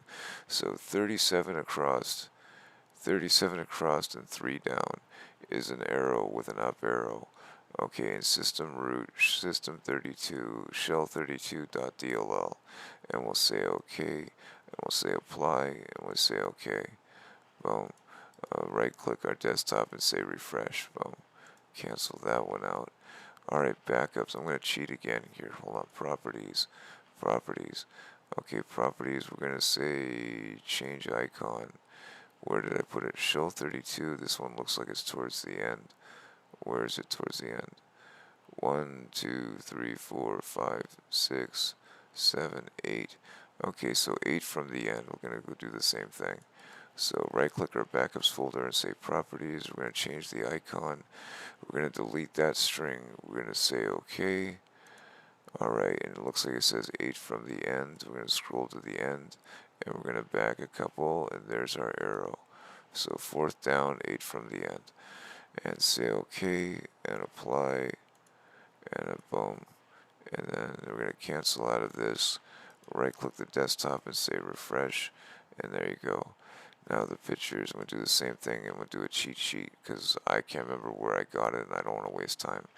Change icon and image res. Image res is what? It's going to be 1, 2, 3, 4. Okay, so top row and 4. Cancel that. Let's go over to pictures and we'll do properties. Change icon over 1, 2, 3, 4, 5 on 1. And say OK, and apply, and OK. Right click and say refresh. And we're going to do the same thing on our pictures over here. I'm going to say properties, properties, and change icon, image res, ups, ups, ups, there we go, top corner, 1, 2, 3, 4, 5 from the start, top row number 1, and we say OK, and apply, and OK. There we go. And then we can refresh the screen. What are we doing for the archive in the vault? Am I even involving those in there? Let's see, let's see, let's see. Let's call this one, what? Let's go right click and we'll say properties. And we'll say archive. Let's look for a down arrow. Let's find an envelope with a down arrow. Boom, boom, boom. Let's see what we can find here.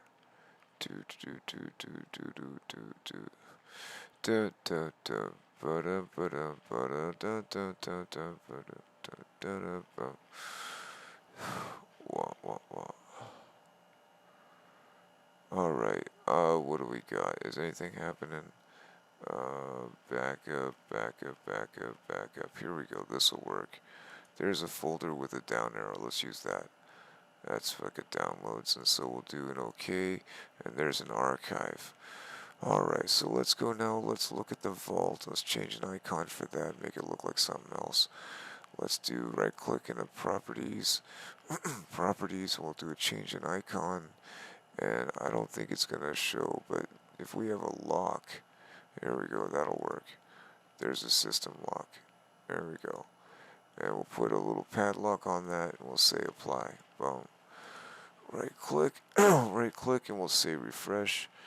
And there we go. So there's our vault.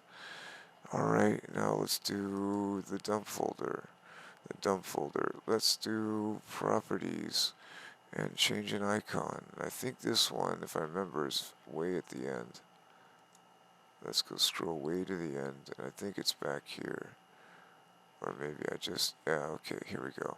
So we'll take the 0, like with the square and the X, and we'll say that one's going to be the dump folder. And we'll say OK, and apply, and OK.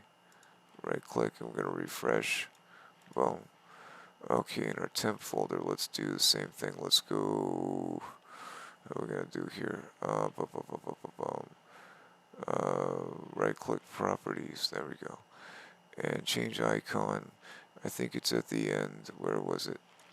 1, 2, 3, 4, 5, 6, 7, 8, 9, 10, 11, 12, 13, 14, 15, 16, 17, 18, 19, 20, 21, 22, 23, 24, 25, 26, 27.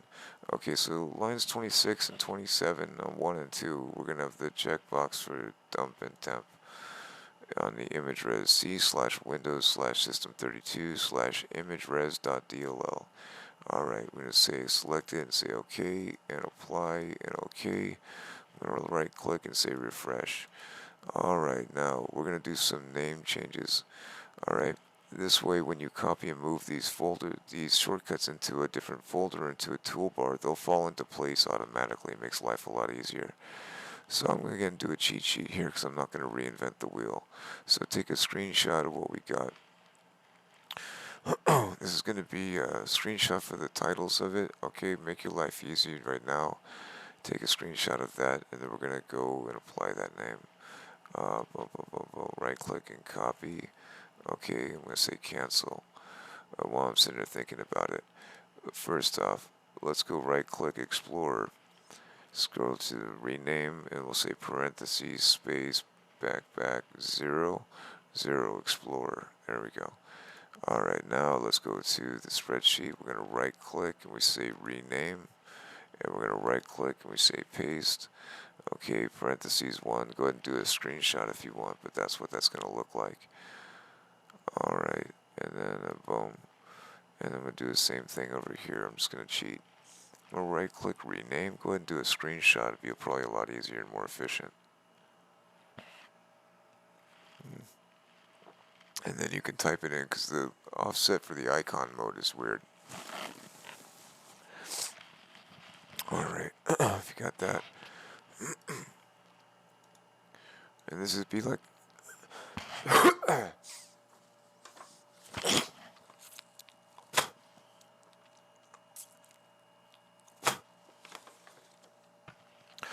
this would be like the order of operations that you'd see it in. Oh, dude.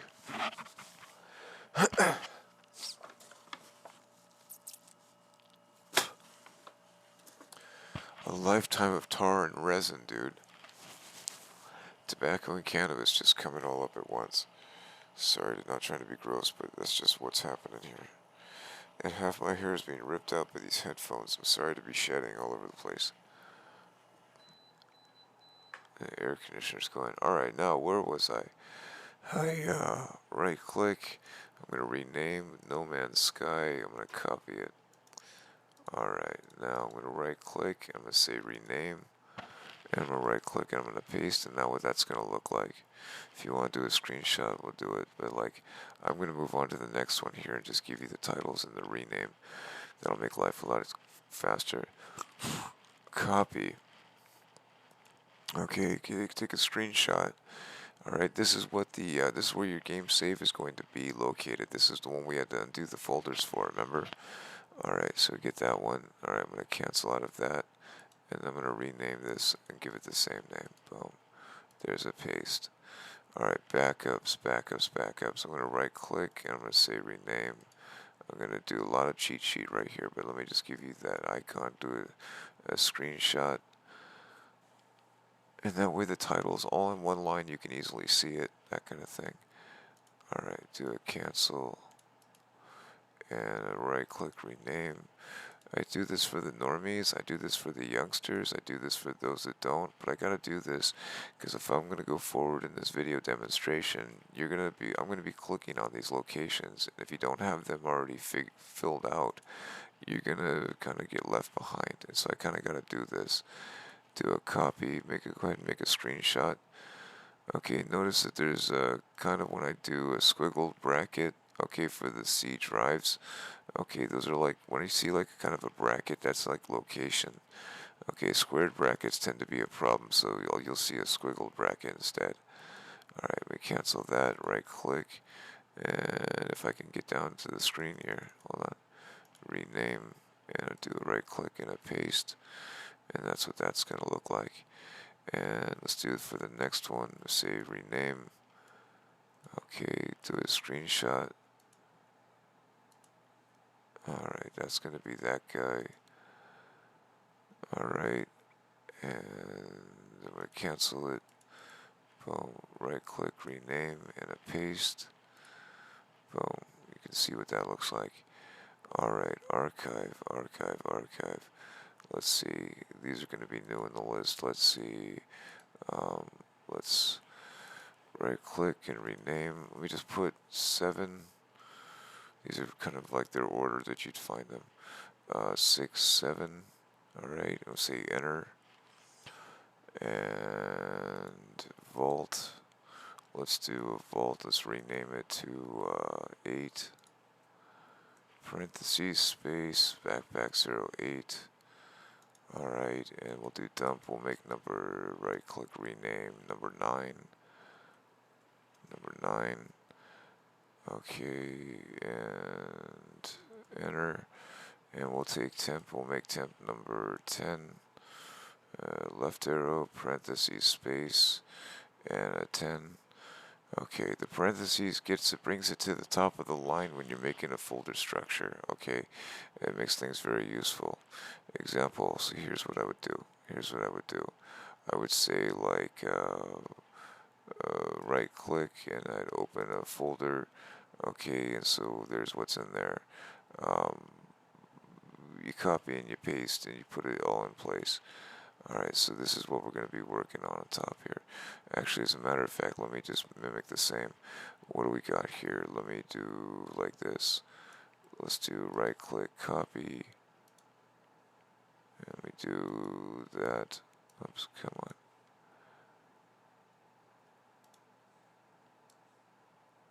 Come on, come on, come on. There we go. Copy here. There we go. And let me move some of the stuff around a little bit. Let me do something like...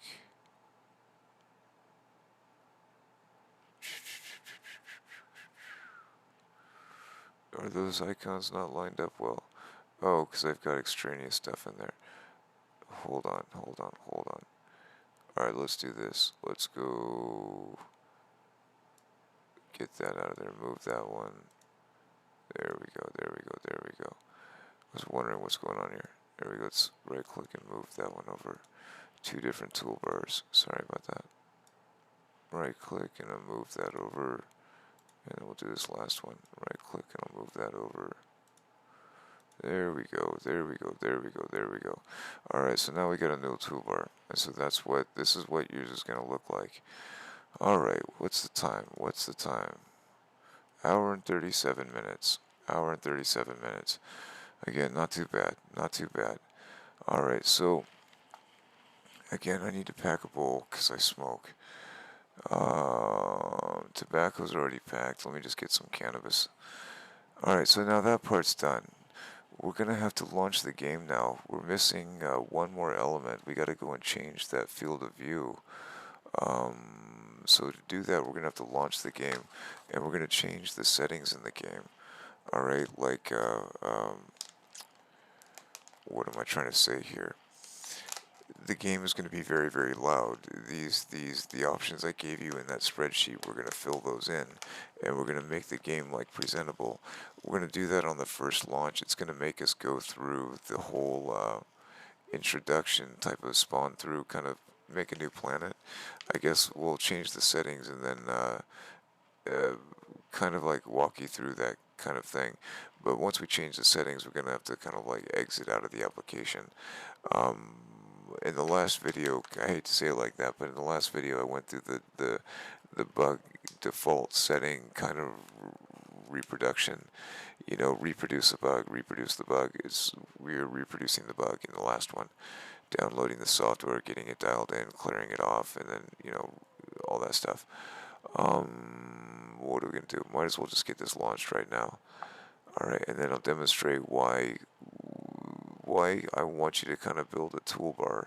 Okay, if you don't have a toolbar and you don't launch this before the game starts, okay, what you're going to end up with is a situation where, like, you're not going to be able to gain access to the toolbar, okay, or you're not going to be able to gain access to the desktop, and you're going to be left in a situation where you're going to have to exit out to open it up, or get very creative. If you open up a Control-Alt-Delete, you could probably bring up a task manager. Now, if that doesn't make sense, I'm trying to make sure that it doesn't have to make sense. Let's just double click and get this game going. Now there's going to be this nag, this nag at the beginning of it. NVIDIA DLSS cannot be loaded due to outdated driver. This started showing up in version 3.73.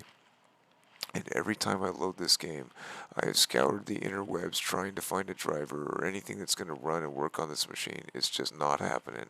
And so if there is a driver out there, I would really like to see maybe a URL, a link, a clickable link on that nag on that screen that would take me to their site and point me to the file itself and have them host that file. If they can't host that file, then get this off my screen, dude. Okay, if you're not going to complete the package. But it's basically like right after they produced version 3.71, version 3.71 broke. I would, like I'm sitting in a chair right now, it would take that chair, the person sitting in the chair, and would float like a whole, like, human unit. The gluteus is at the cranium, and the cranium is at the ceiling kind of thing. And it was just like, look, now that's broken, dude. And that was 3.71. Okay, I'd spent a month almost on 3.70. 3.71 was broken. Okay, and so I spent a month on 3.70. 3.72 never got released. There was no 3.72. Okay, interesting. And then like 3.73 comes out, and this nag appeared. Okay, so what are they trying to hide, cover up? What didn't work? And they're going to try and shift the blame. Hello, games. Okay, well, let's see. This nag showed up on my AMD machine. My AMD machine. So for 2 weeks, dude, my AMD machine was telling me that an NVIDIA driver couldn't be loaded. Well, that's obviously broken. That's what drove me over here to the NVIDIA machine. It's like, wait a second, dude. Okay, troubleshooting some stuff. What is going on here? And find out that it's just like it's a little bit of 3D kind of graphic texture on the floors at a distance or something. I'm like, dude, I do not care. What I care about is falling through the floor, through the base, the floors of my base, dude. And so I spoke about that in the last video kind of thing, but I'm going to try and get my voice back. Hold on. In the last video, I really kind of went on a ranty about some of these settings, but I'm going to try and keep it at a minimum. But that's why these take so long. Now, right now, the default settings are going to be set, and it's going to be loud. And so one of the first things I'm going to try and do, it's a lot softer than, like, the new version, dude. The new one is just blasting in your ear right off the bat. I gave a whole thing about in the last one. I want advanced options with a sheet here.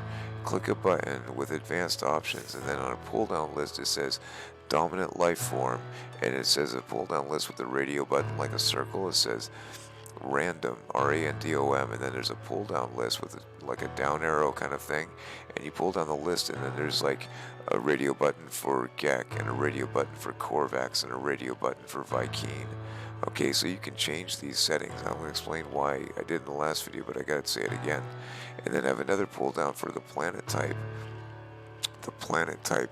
Okay, like, again, it's like, it says planet type, and then it says pull down list. And the pull down list says, you know, radio button says random. Okay, like arbitrary random. And then the pull down list says, says like hot, cold, radiant, or toxic. You know what I mean? Like, that kind of thing.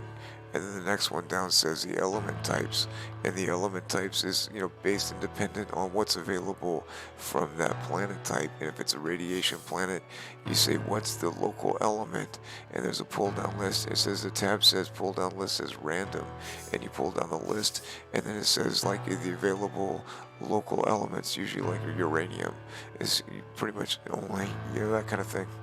Hold on.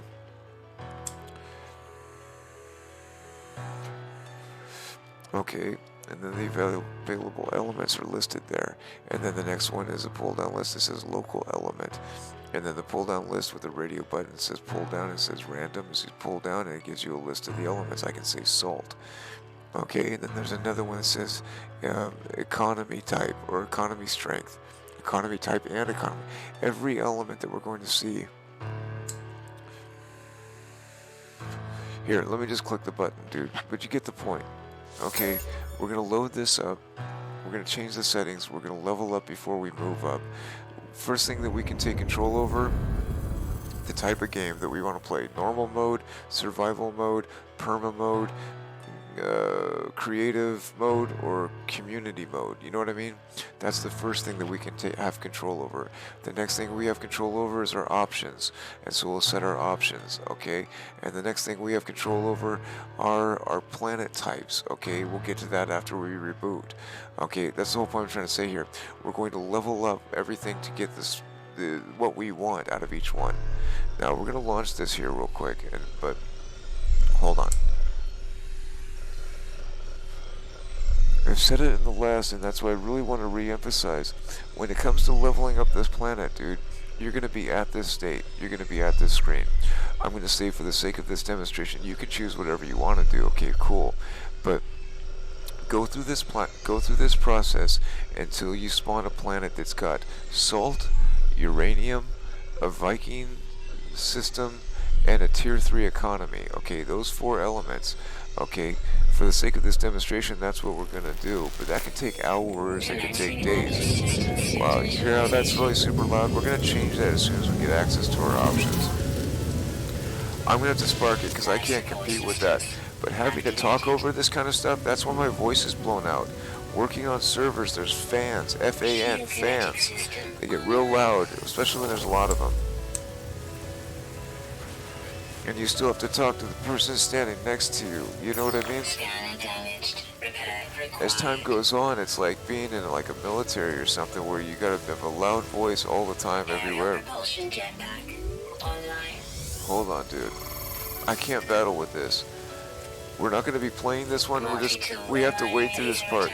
But I want to mention, it's going to have don't move your mouse at this point of the game. It's going to line you up with your starship. Okay, I'm going to leave this screen on here right now and say that this screen with the hold down tab to skip needs to be removed from the game entirely. It breaks gameplay, dude. When I'm in combat, that's a problem. Now I'm going to hit escape, and then we can come in here. The first thing I would normally do is go into discoveries. Oh, look, it's got salt. That's a check for one, but it's got ammonia, not uranium. It's a Gek system, can't use it. I need a heavy fighter, and it's a tier 2 economy. We would not stay here. But the first thing I want to do is change the volume. Hold on.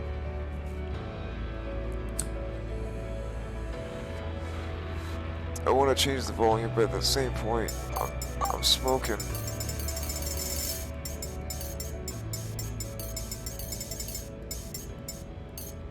There we go.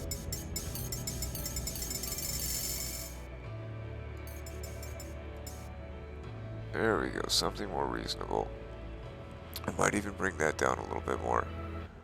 But that's something more reasonable. Okay, so the heads-up display. Pretty much the heads-up display I don't ever worry about as we're going through it. The music's got to come down. But the heads-up display, things that I would want to see about that is to be able to increase the size of the text and not have it increase the boundary border, the it's usually displayed about an inch from the corner of the lower left hand of the screen. But if you increase the size of the up to usually about 150%, it also increases that border padding as well. And so you end up kind of like right here, everything is right in the middle of your line of sight. So that's kind of like okay. I would turn that on or off if you want to do just like the picturesque type of stuff, but I don't deal with it. I need all the data I can get, and flying blind is not my thing. But if you're doing like photo ops, photo kind of stuff or whatever, artistic type of whatever, yeah, go for it, dude. Running through the base and doing a photo op thing, cool. Damage numbers, same kind of thing. Hold to confirm. Now here's my trip. That's why I highlighted it in the other one. It doesn't enable or disable even in its own action. Hold to confirm. Okay, but it affects things that I've seen like when you're crafting elements or when you're crafting in your inventory. Okay, I would disable this. Let's say if I'm going to make 100 metal plating, I would disable this so that way I could just tap tap tap tap tap tap tap tap tap tap tap tap tap tap. Okay, otherwise if it was enabled I'd have to tap, hold, tap, hold, hold, hold, hold. When you're opening up, I want to see this where it functions, where I go to open up a portable refiner, and when I have this disabled, it applies that to the portable refiner. I don't need to wait for a whole second to open it. That's what's killing my stats, man. Okay, I have 100 refiners that I need to open in a 5-minute window to accomplish one specific task, and having to hold to confirm that reduces it down. I can only get 25 done, or I could get 100 done. The numbers hold, but that delay just breaks everything. So hold to confirm. That's when I switch it, is when I'm doing like crafting. I'd be careful when you're selling stuff because that could be like hazardous. So if you do disable this, just be aware to, I would say as a safety net, re-enable it before you disable it when you need it, and then re-enable it immediately afterwards so you don't end up selling the wrong thing, scrolling down and selling everything at the wrong place. Oh, dough, that kind of thing. Now, I wish, and I'm not talking any junk, I don't care, it's not even, I don't even care concern, like where you're from or your language, I don't care, anything like that. I don't trip on that, but what I do see, when I worked in software development for Electronic Arts, I was started off as a game tester, and then I worked my way into what's called MIS, okay, Management of Information Systems. And at the point when I was working at EA, we were up in Foster City. We called the Twin Towers, and it's like we ended up making a kind of a joint venture. We had just acquired Westwood, we had just acquired Maxis ish, okay, and then like we partnered up with Walt Disney, okay, and ABC, Walt Disney and ABC, and then did another thing with the Learning Company, okay, and so we had full access to like the Disney library, and we did all kinds of stuff like Schoolhouse Rock and the Sesame Street stuff and the Madeline and encyclopedias. I basically called it edutainment, and it was a blast, man. And then like that's what got us the final edge, where they ended up moving off from Foster City down to Redwood Shores, okay, the old Marine World Africa USA kind of thing, and then I went off to NASA, and it's just like that was a long time ago, man. But anyway, like this guy with the Sean Murray, he says he has a difference of opinion, and he went on his way. It's like, well, what happened to your contract, man? They just let you out of your contract. You just said, I'm out. I mean, like when you come on board to do something, it's like you gotta sign on, dude. Like they don't want to. You just take off a month later. Well, my personal thoughts on that, because I wasn't in the room, is like, I know how it works at EA, dude, and if like, they probably call the dude on being a fraud. It's like, okay, cool, yeah, it's great with the graphics, but like, it's not meeting the rec and then the time, and it's just like whatever fall through happened. I can see probably why they had a difference of opinion. There's too much lean on graphics, and the functionality doesn't function. Okay, and if I was his product, if I was his associate producer or executive producer, it's like, look, dude, you're falling through here, man. Okay, there's only one more tier to the top at EA, and that's the executive brass, man. And so, I don't know, but when I was working in software development, what they call localization, LOCAL, localization. Okay, that's when they take it was usually scripted in English kind of thing, but then they apply it to all the different languages around the planet. Localization. That's awesome. I'm not talking any junk. Don't get me wrong. But unless I've got what's called like in music would be an import, IMPORT, an import. Unless I've got an import copy, I haven't seen in every video that I watch. It's always written in a UK, like United Kingdom English. Well, there's little kids who play this game too. They sneak on the computer before daddy gets home, kind of stuff. I've seen it. I've seen it happening on the YouTube, and these kids are at the point where they're still like learning the big words, and if they see it spelled in the UK, ain't nothing against the UK at all, dude. I'm not tripping on you, but like the kids in the United States, if there was a United States English, a US English, a UK English, and a Canadian English, okay, and maybe a Southern Afrikaans English, okay, I mean, there's multiple forms of English that are out there.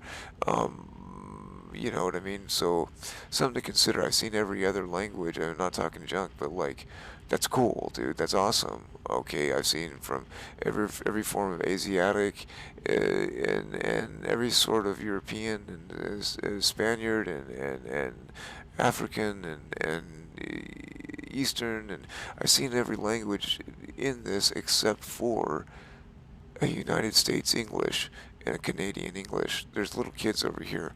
Look, for me, I don't care. It sends my spell checker going on my spreadsheet, but I'm not. It's not going to affect me when I'm. Granted, it's probably not. He's not going to have that word on a spelling test, but when they get later in life, where the word comes up, they're probably going to default back to it. Something to consider, man. That's like detrimental. And so I got to set this to Fahrenheit because I'm in America. That kind of thing. I mean, I'm not. I don't care where you're from. Don't trip on. But like the next one, auto torch. I disable this one by default. I disable this one by default. And I only enable it when I'm building a base, really. It's really annoying, and I'm sorry to say it, I don't teach his own, but like, if I disable it, then when I turn it on, it stays on for the rest of the game, unless I turn it off. Oh, that's cool. When I got it in the auto mode, well then I gotta turn it on every time I walk in and out of the base. It's like, oh dude, that's a headache. But like when I'm building a base and the walls are really wide, and you gotta have like a 3 tiled maximum, or else you'll start getting open zones where you're getting affected by external elements, hazard suit kind of stuff. And that's when I'll turn it on when I'm trying to find where those. It's kind of like a metal detector, you know what I mean? So when it's enabled and I'm walking through a large base or whatever, and I'm trying to find the spots that are not covered, that are not protected, once the light goes off, up, I know I'm on a spot, that kind of thing. But normally I set it disabled. The galaxy map color filter, look, if there's a thing about it, I don't know about it. I don't even pay attention to it. I don't even know I've never even set it, so I don't even know. I just don't even know. I just don't even know. And so I'm going to right click out of that one. Actually, let's go back in and get a screenshot. Alright, so that's the final screenshot on that one. The volume I've been running at 10%, but it's been really quiet at 20%. We'll see if it sounds a little bit more lively. Alright, backing out of here. Alright, video options. Oh man, I gotta try and stay chill. Alright, the latter half of this is just a very much a thing, dude. Like, anyway, so I used to run stuff in full screen mode, okay, just for the performance, but once I started recording the video, I started noticing problems. The sound would drop out and stuff like that.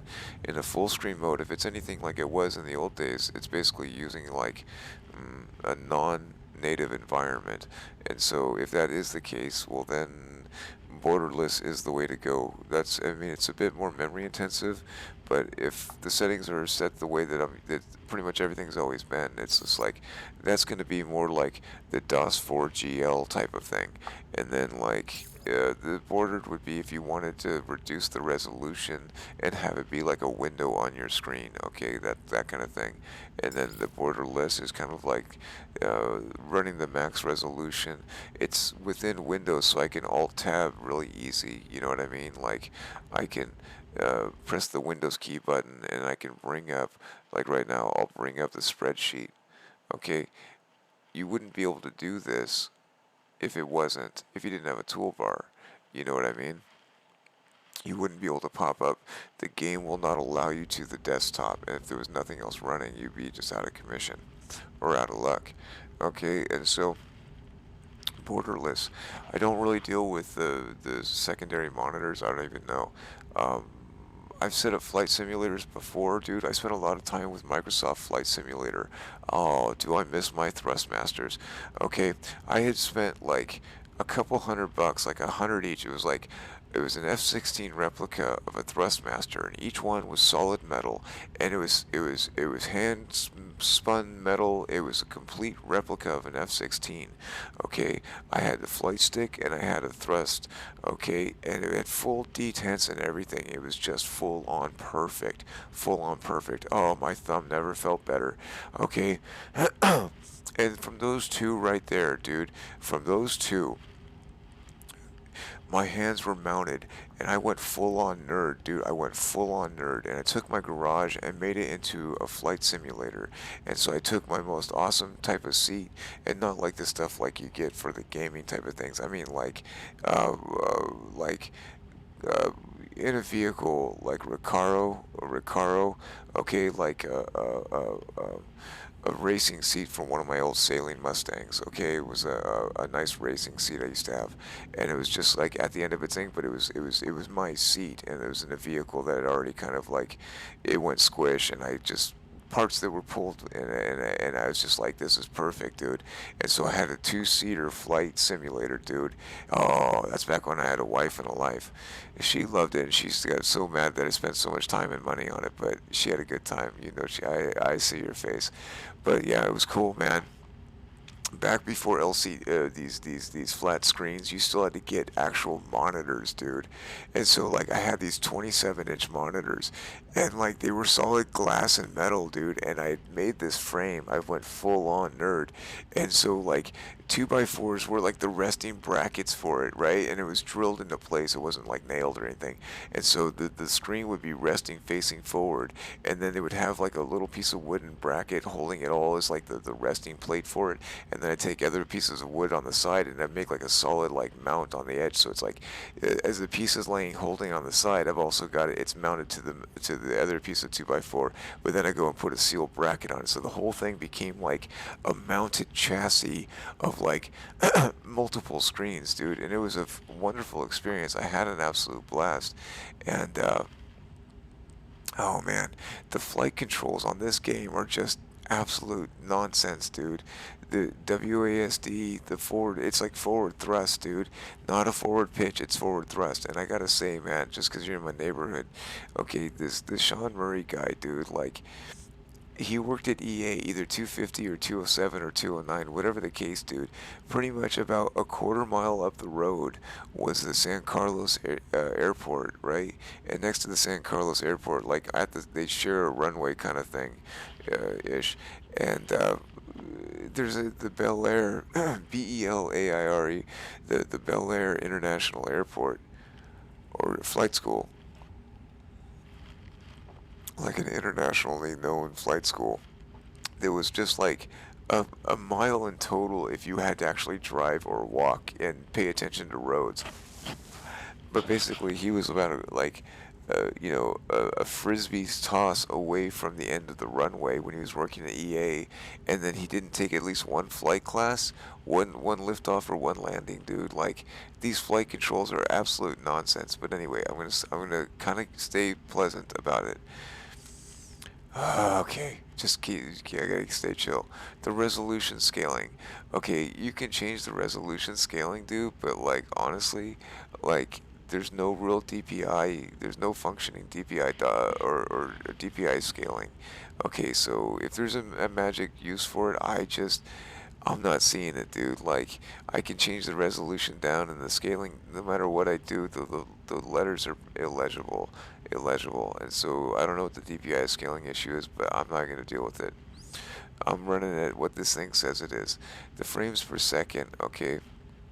The recording, I kind of got clipped it, I can put it to 144, but the next thing you know, like, if I come up here and like bring up Afterburner, dude, like 77% on my GPU right now. We're gonna bring all that stuff down, but normally be flying at like, you know, 99 and just melting the device. You know what I mean? And so, bring those down. Let me get this out of the way. Um, so 60 frames per second, it keeps the recording size down, it keeps the skipping down, it keeps the temperature down. Okay, but the main issue I got with it is like, look, it detects my card, it detects my resolution, but it doesn't detect my frames, my hertz. I mean, if you wanted to be ideal, you'd match your frames per second with the hertz that you're flowing at. That was like the whole point of like, 144 hertz cycles per second is going to receive frames per second, 144 frames per second. I mean, yeah, you can mix and match, but if you're going to play catch and baseball, you got to be in sync with each other. It's designed for what it is. I think it's cool that they've got the triple buffered on there. Okay, so, like, when it comes to triple buffering and VSync, when you're making handoffs, is really kind of the thing. When the data starts coming too fast, you want to make a handoff, and you don't want to rewrite that data. You know what I mean? So and the cool thing, I can live without it. I personally don't care in my personal usage, but for the sake of the video and making it pretty and stuff, I'll leave it on. But the way it kind of works is like the data is trying to get from point A to point B, and it's coming fast. Okay, so it needs to be managed. And normally you would say fill up block one or A, and then fill up block B. Okay, and they would do like a handoff and then pass that data or they rewrite that data. And as time's gone on, it becomes like a three-part process where yes, it shuffles into A, and then starts shuffling into B, and then starts shuffling into cell C. But they also trade their placeholders. So A becomes the primary, then C, B becomes the primary, then C becomes the primary. And so it doesn't have to be written over again. It's like, yes, it moves the data in systematic order, but then when it's called and needed, it tends to update its placeholder. I don't know how to really kind of say that. It's not really my thing. It's not really my focus, and so other people are going to know the vocabulary much better and be able to explain it much better than I do. For me, I personally don't care, but for the video, I'm going to leave it on and keep it smooth. But I'm not a gamer. I'm not a gamer. I played SimCity for like 25 years, dude, that kind of thing. And like, to get the higher speed for the city to grow in SimCity, the lower the graphics setting, the faster it's going to process. And so I'm kind of used to playing at low res, low res.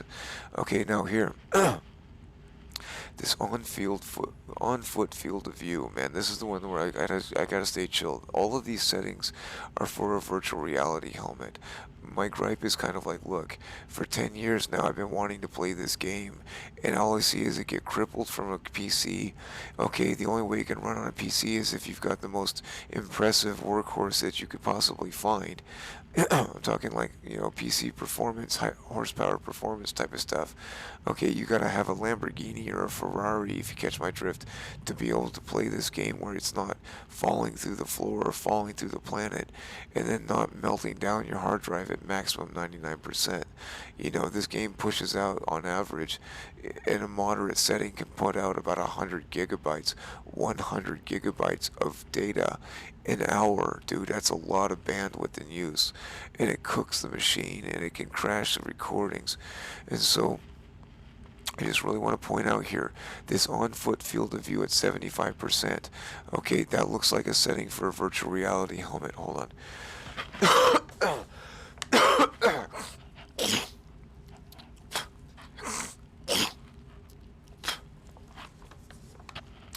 I'm dying of lung cancer, man. I usually don't talk. I sit here by myself, and this last month, dude, I've been talking and coughing up everything. we need to change the flight field of view and the on field of foot field of view. Okay, the on foot field of view is going to be 100 and the flight field of view is going to be 200. But on this screen, on this menu, we can only set it to 100. So I'm not even going to bother with it right now.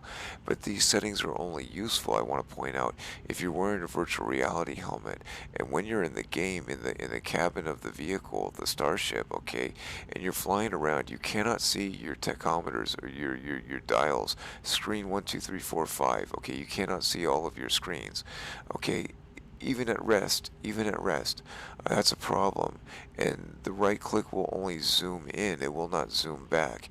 Also, the only the part I want to really point out, the only way you can see all 5 screens is when you're like in space in a pulse engine mode, at like maximum velocity in a wormhole, essentially going to whatever space station or planet.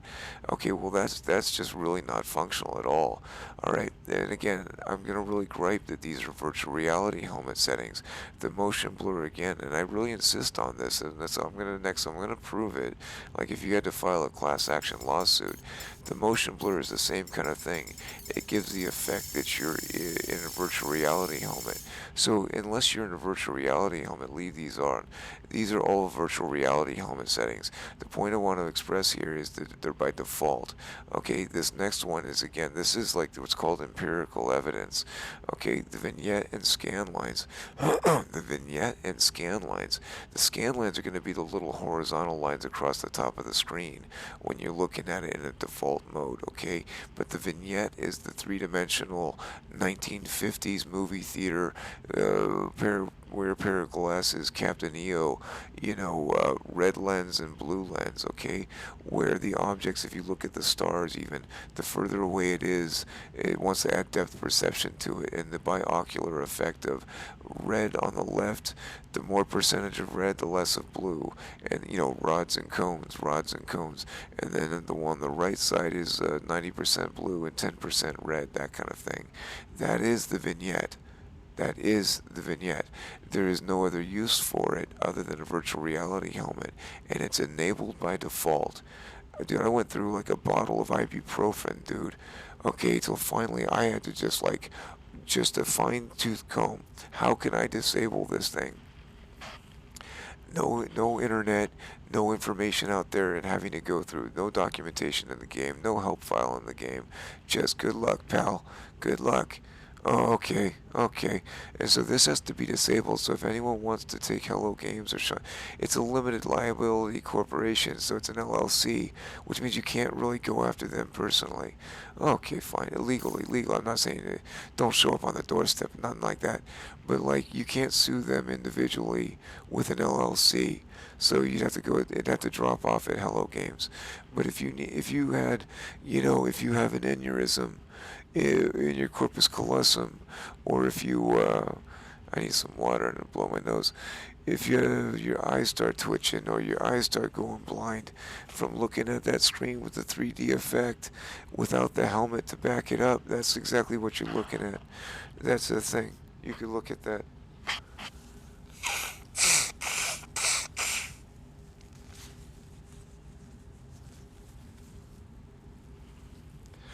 Sorry, dude, I'm not trying to be gross. I've got diagnosed cancer. I've got diagnosed lung cancer, man. I'm actually coughing up tar. It's really gross, dude. I don't want to show you, but like if I did, you'd be like, oh, it's gross. I say, yeah, that's really gross. Don't do it. But hold up.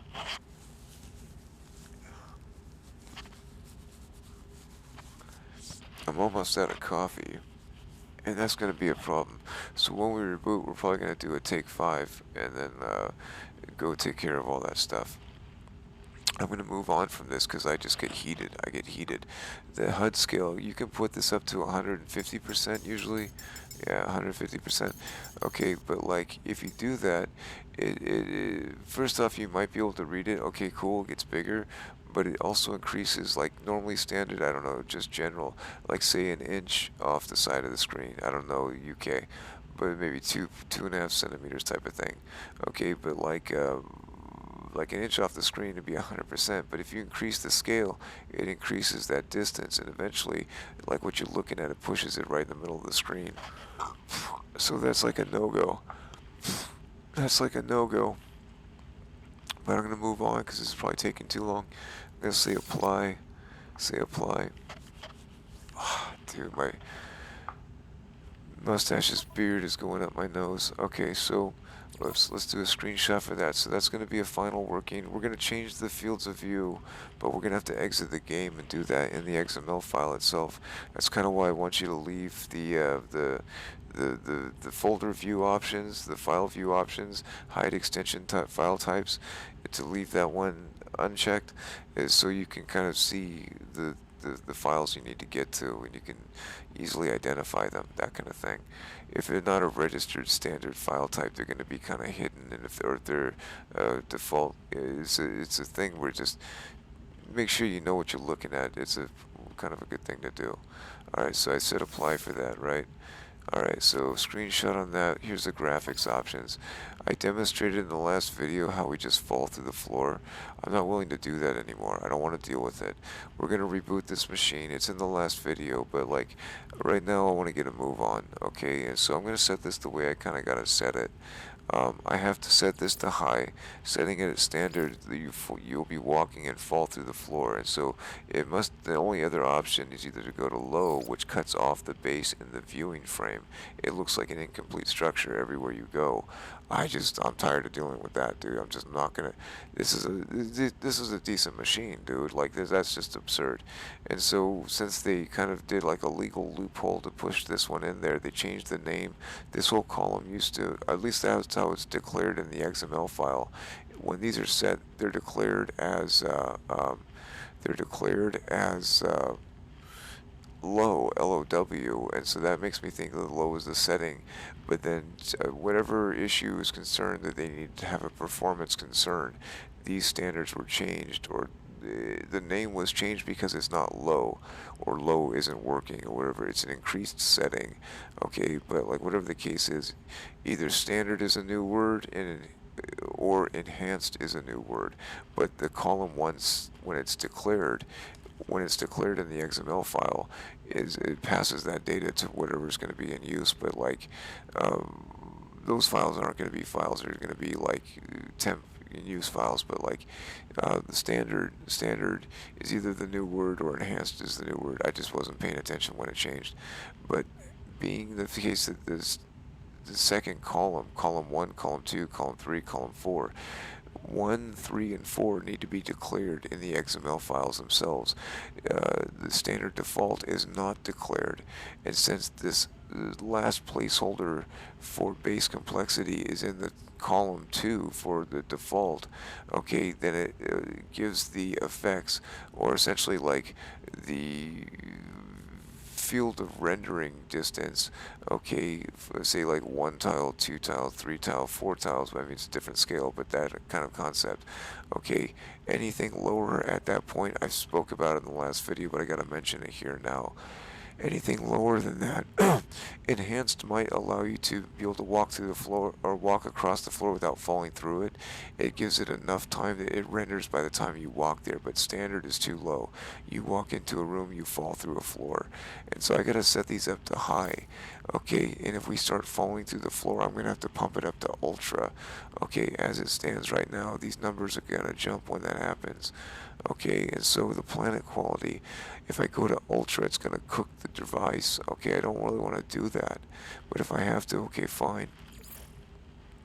65 million colors or 32 million colors, 16-bit color, 8-bit color, that kind of thing. Alright, so texture quality is on high, animation's on high.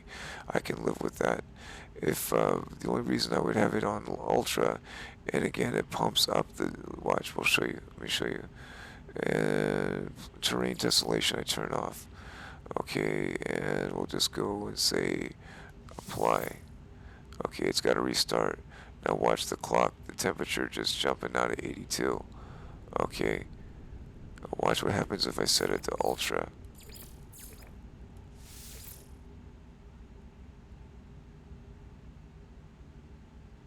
Oh, well, we come back, dude, when we come back. See, watch this. Let me just do like this. See what I mean? There it goes. 96, you know what I mean? Like, instantly the drive just goes on, and then it starts cooking the device. And so I'm not going to do that. I'm going to set it back to enhance. That's the default. Okay, and it drops down to 71, 77, 78. Okay, I'm going to drop these down to, I need terrain tessellation can drop down standard and apply that. 78, right here. Alright, 77. Okay, let's put these ones up a little bit. 83, 79. So about 80 degrees. Not 80 degrees, but percentage of use. Sorry, dude. So now it's taking up 80% of the resources. You gotta do it this way, dude. Like, if you're gonna run through the building, okay, if you ever fall through a planet, it's because these settings are too far. It doesn't render far enough in the distance. And so if you're doing terrain manipulation underground, it's doing a global scale scope and a local scope. And as you're walking, it doesn't render in. So it's almost like missing pixels and you fall through the planet. Okay, so anything less than high, even at walking, you might be able to run at high. If you can't run through your base at high without falling through the floors, then you gotta set it to ultra. But high's been working out as they run through the floors, and so bringing it down, bringing it down such that like if you set these too low, it kind of combines the functionality of it, where it's like it gives, yes, the graphic quality, but also the like how far away it starts to render. And so if there's an animal coming at you like a dinosaur, I need to be able to see that. Okay, there's no way to set and differentiate that. They've kind of combined this matrixy, but this is going to be the working model. Okay, and if something comes down, we'll bring it down a little bit. Okay, if that can go away, I got it. There we go. Alright, let me get this out of the screen here and do a screenshot. And that's going to be the working screenshot. Okay, hold on.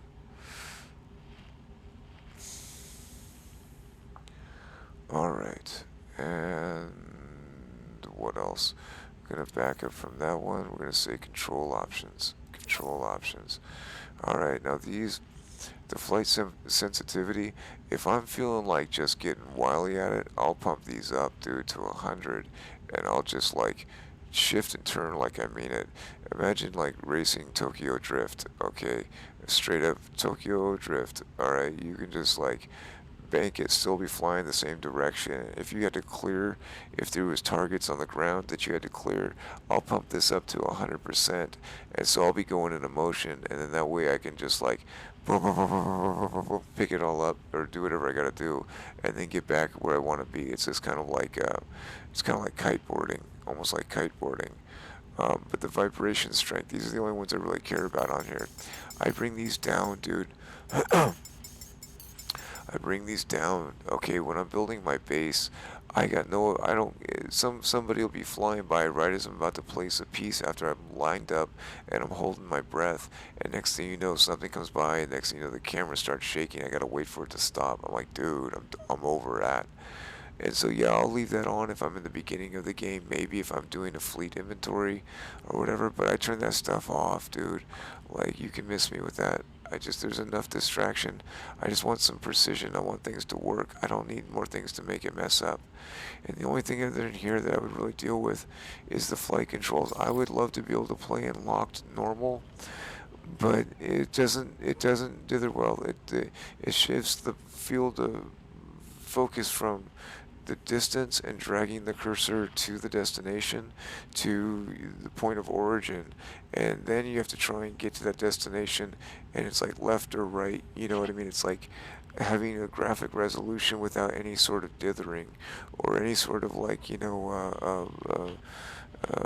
like dithering or whatever. Anyway, so um, bicubic, bilinear type of like rastering, scaling, dots per inch, scaling type of stuff, the same kind of concept of that applied towards aim and focus. I cannot leave the space station and then aim at the center of my planet and set the pulse mode engine and create a precise target of my destination. I can't do it with it, so I gotta play in the locked inverted, or the tethered normal.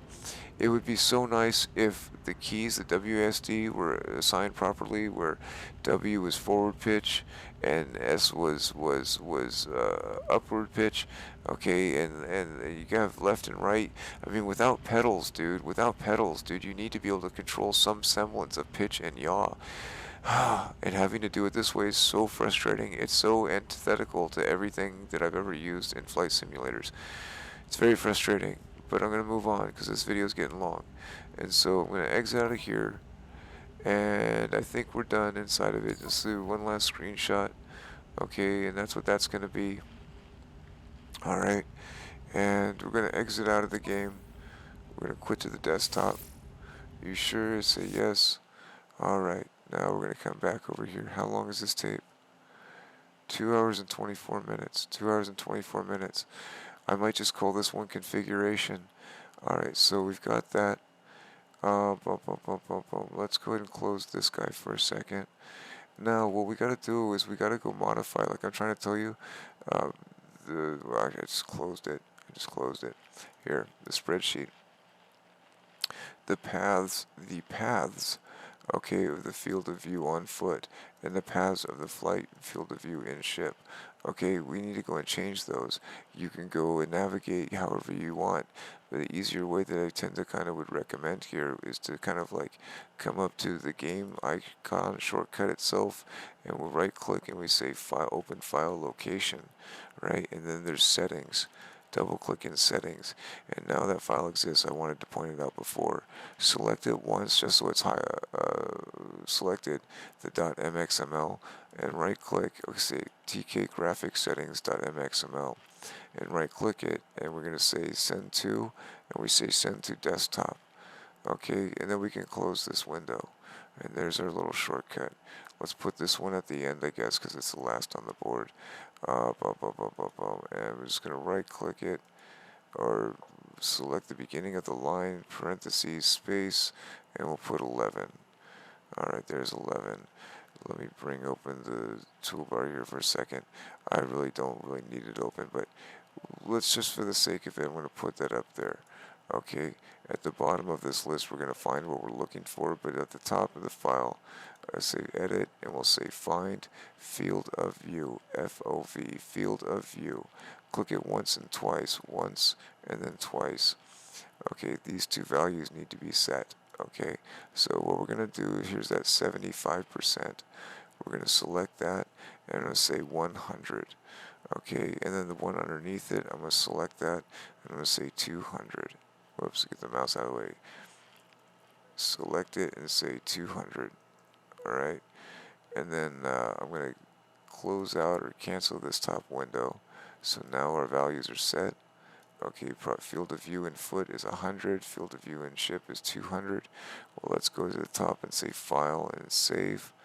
Alright, the asterisk goes away, we say file and exit. Alright, there we go. Now, let's open up our roaming folder. Double click our roaming folder. And where it says hello games, this is where your save is going to be. Alright, this file, I gave you a shopping list earlier with this, say like 7-zip. Okay, here's where 7-zip is going to come into play. Alright, the second on the list. Okay, second on the list.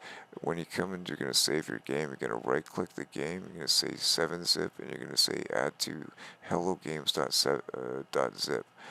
I really recommend you use the .zip extension, because if all fails and if you lose the install to 7-zip, you're not going to be able to extract this file format. And so yeah, if you got to do spanning or something special, then go for it. But like if you don't, okay, just do it in the standard .zip format, because Windows got it built in, and it's usually enough that it can unzip it in the worst case scenario. Alright, so we're going to say add to hellogames.zip. Alright, and that hellogames.zip, we're going to right click eventually, we're going to say cut. Alright, back down to our desktop. We're going to go to our backups. Okay, in this case, that was restarting and restarting, but this would get the timestamp. Okay, so the timestamp on the window here is year 2022, 2022, February 02, February 27th to 7, with a dash and a timestamp would be 12:23. Is it daytime? I can't tell if it's daytime. I think it's daytime. I got no clock on a daytime. Daytime? Daytime. Okay, boom, and then we go enter and ran, boom. And so for the sake of it right now, okay, that would be the root folder for this save. It would look like this one right above it by the time we're done with it. Okay, so game version 3.75. This would be the star system name. This is going to be the planet name. This is the build version. Okay, and this would be the timestamp. I just want to show you the metamorphosis of this. All right, so we're going to right click and we'd say paste. Okay, and this eventually we'd right click it, or we'd get to the end of the line. It would be hello games 0. Okay, this is going to be our main save, the first starting point. You know, once we actually saved a game. Okay, and then this is going to be the data from the coordinate, oops, RD, too many O's, DINATE, sheet, coordinate spreadsheet, I don't know. I don't know, something like that. Okay, all the data from the coordinate spreadsheet is going to be placed in there, okay, and that would be the file name at the end of it. And when it's done, you're going to end up with like a long list of stuff that looks like this, okay, and each of those, again, so this is save number 96, okay, and number 96 eventually is going to be, you know, zipped and added to an archive, okay, and then that archive would be, right, this is what I'm trying to say, you're going to need some software, okay, and then that zip file, okay, would then be placed and cut and put into an archive, okay, and then you'd have a long list of these different saves with different timestamps, and then when you were done and ready to move on to a different planet or whatever, a different game, you'd say cut, get those out of the way, and then eventually you put them in your vault. You see what I mean? Now I've already done all this. Okay, now each of these is a save in time and all the other places that we're at. Alright, and so now that we've launched the game, I want to show you the process of spawning that planet. I'm going to do it once just to get everything dialed in, but we're going to come back here in a minute, and then I'm going to take a starting point, like one that was like from like Christmas or something. Actually, where is it? Bum, bum, bum, bum, bum, bum, bum.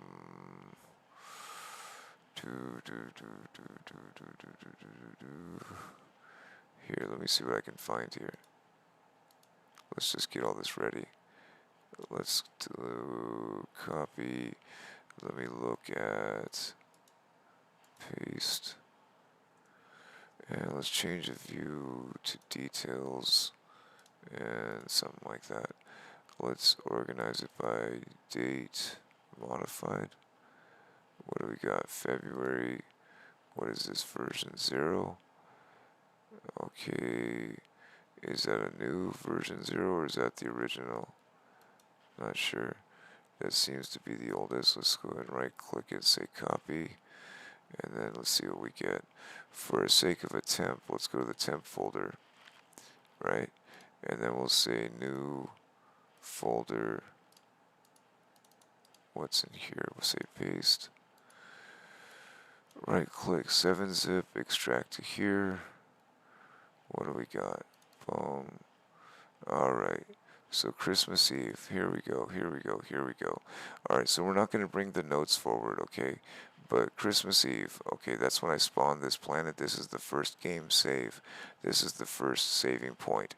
And so I'm going to select this right now. I'm going to right click it.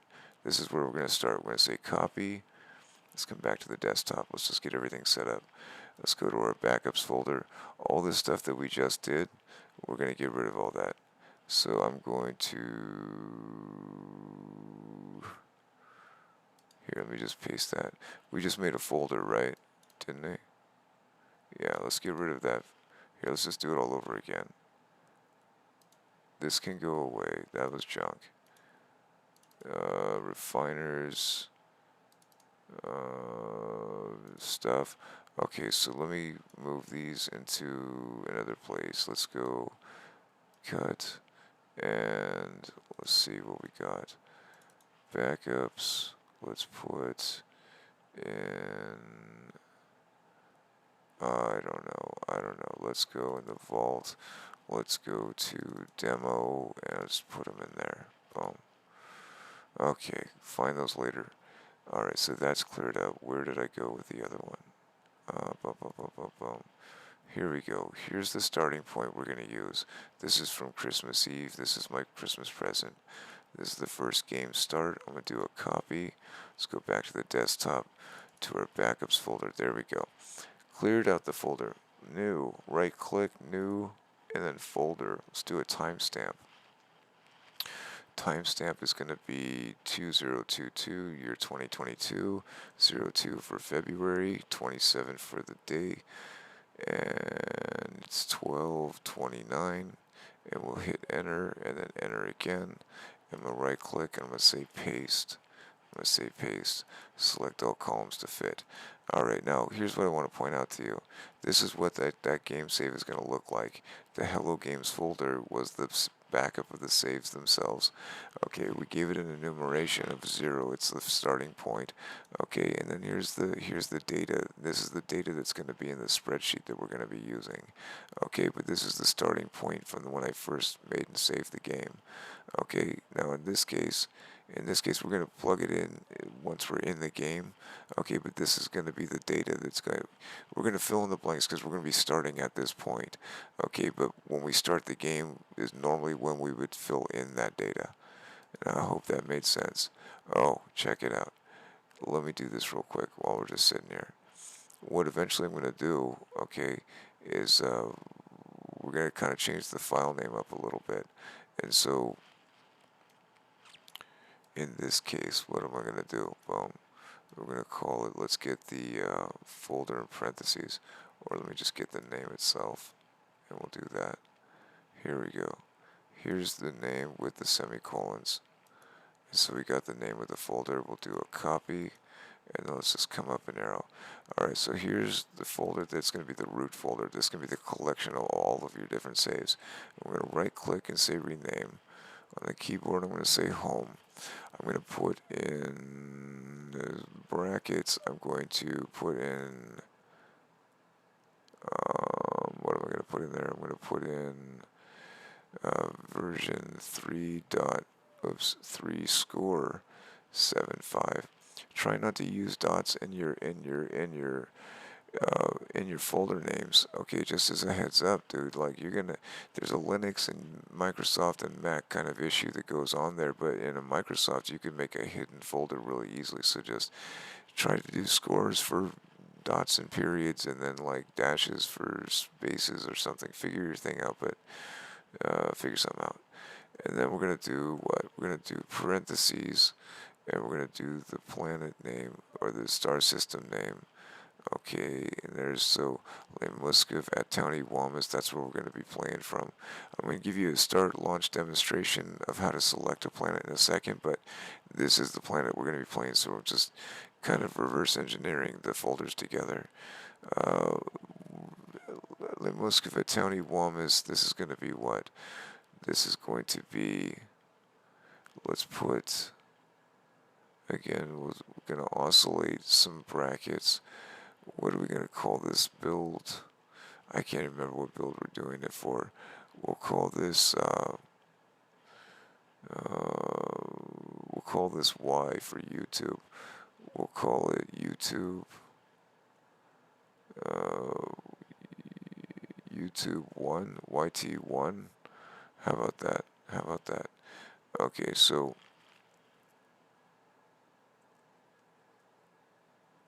this is getting to be like a 5-character name now.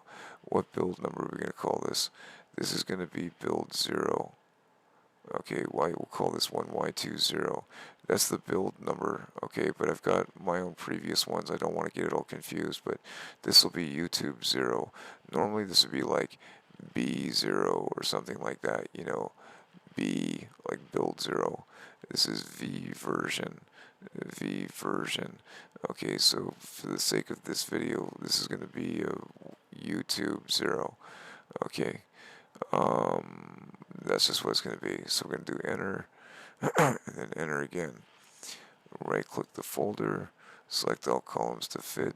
Okay, and this would be a point where, like, when we get to the game save, we'll take some photographs and some pictures and stuff like that. But I just want to demonstrate now what the folders are going to look like. Okay, this is, you're going to take some snapshots and photographs, and then this YouTube 0 will be like a starting point. And then when you've got the photographs or whatever, you'll know what that building area region was all about. Alright, so I'm going to express that. I'm going to express that now in this part of the demonstration, but that's not going to exist because we're going to be starting from the first save point, but that's where they would exist when they do. Alright, hold on a second. We're probably going to have to do like a take 5 for a second because I need to get some more coffee. My voice is kind of going. Bum, bum, bum, bum, bum. Let me see what's going on with this guy. And that looks like it's done. Okay, close that out. Close this out. Let me check on that last file and see how that worked out. Bum, bum, bum, bum, bum, bum, bum. Really? Okay, okay, okay. Yeah, dude, like, it's like being shadow banned on a YouTube. Okay, man.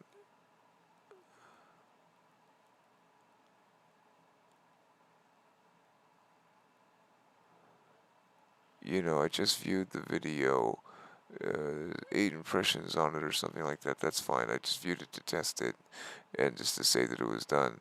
But then there's like, as soon as there's a traffic source is direct unknown, when it shortly thereafter, it's like an instant like scan of I don't know, man.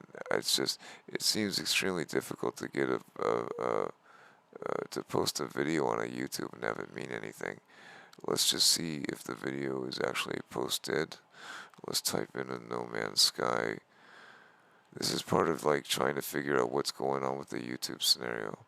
Let's change the search and the upload date to today.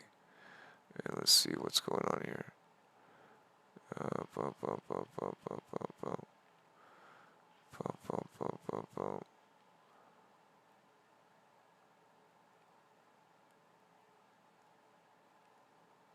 Okay.